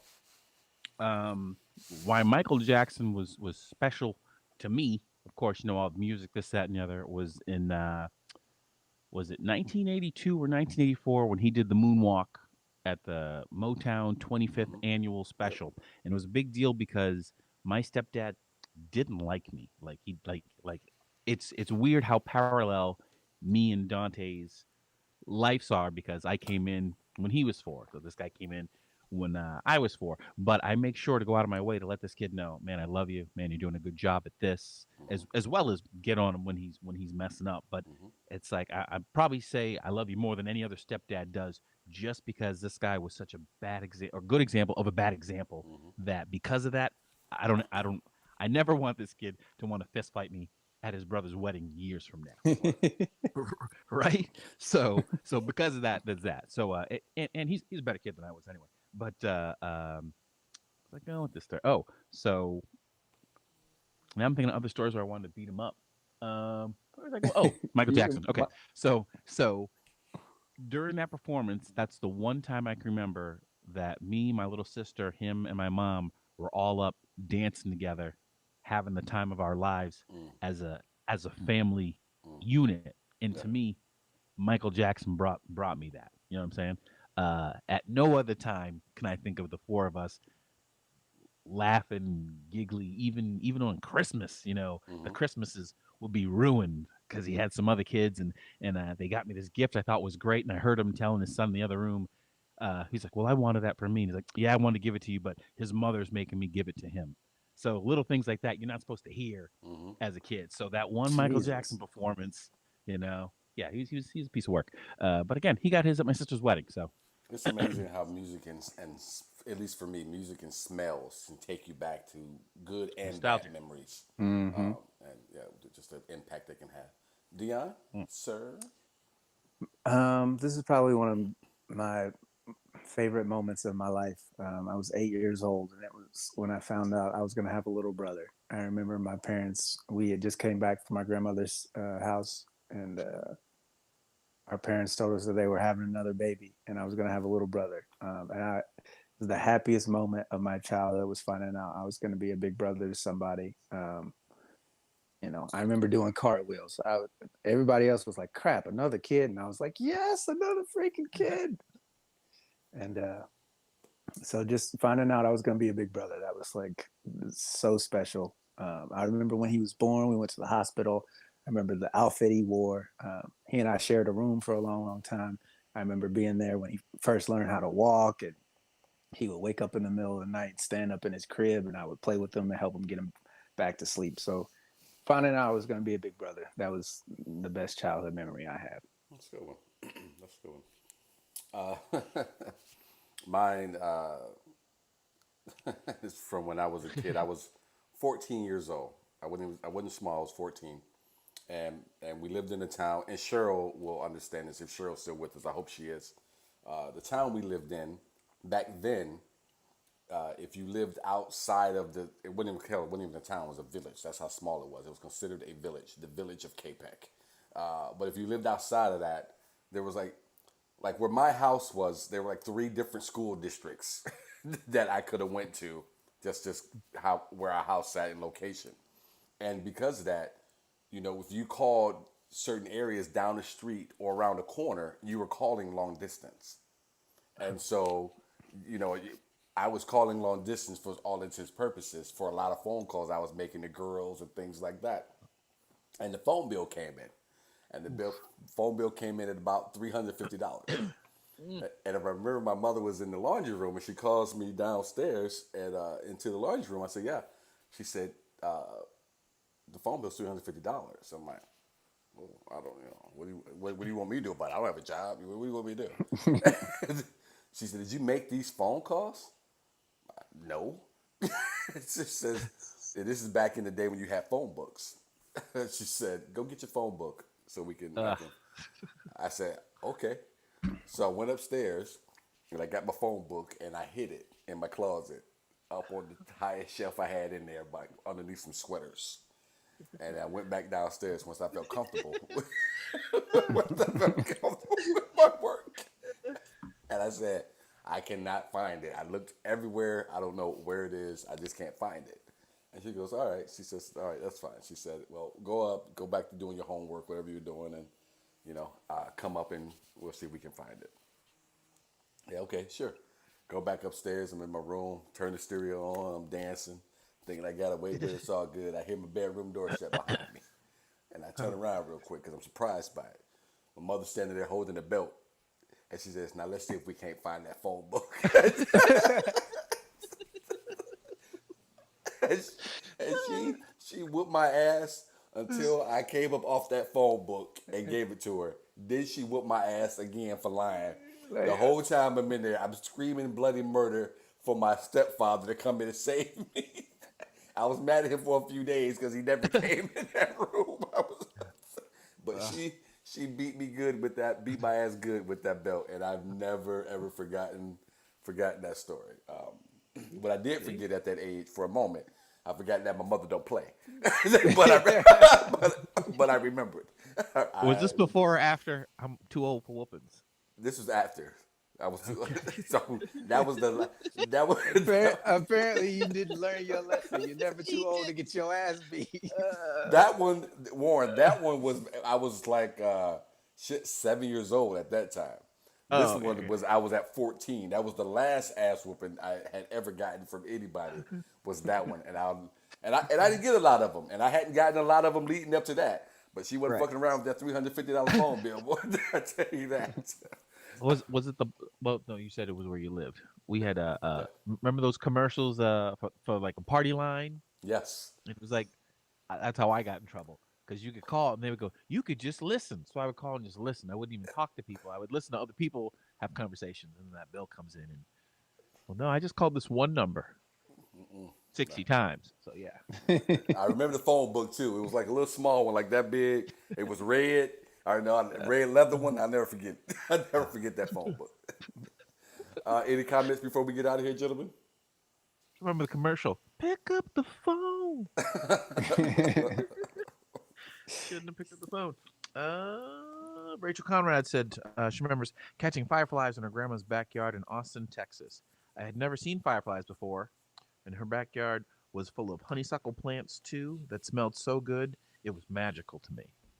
Cool. Oh, I like that one. Good memory. That's a good imagery. I like that one. Right?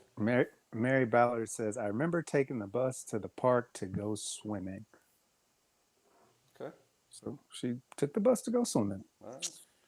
Well, you guys have been awesome. I want to say one more thing to everyone out there who watches this later, or if you're still watching right now, watch the new version of The Wonder Years.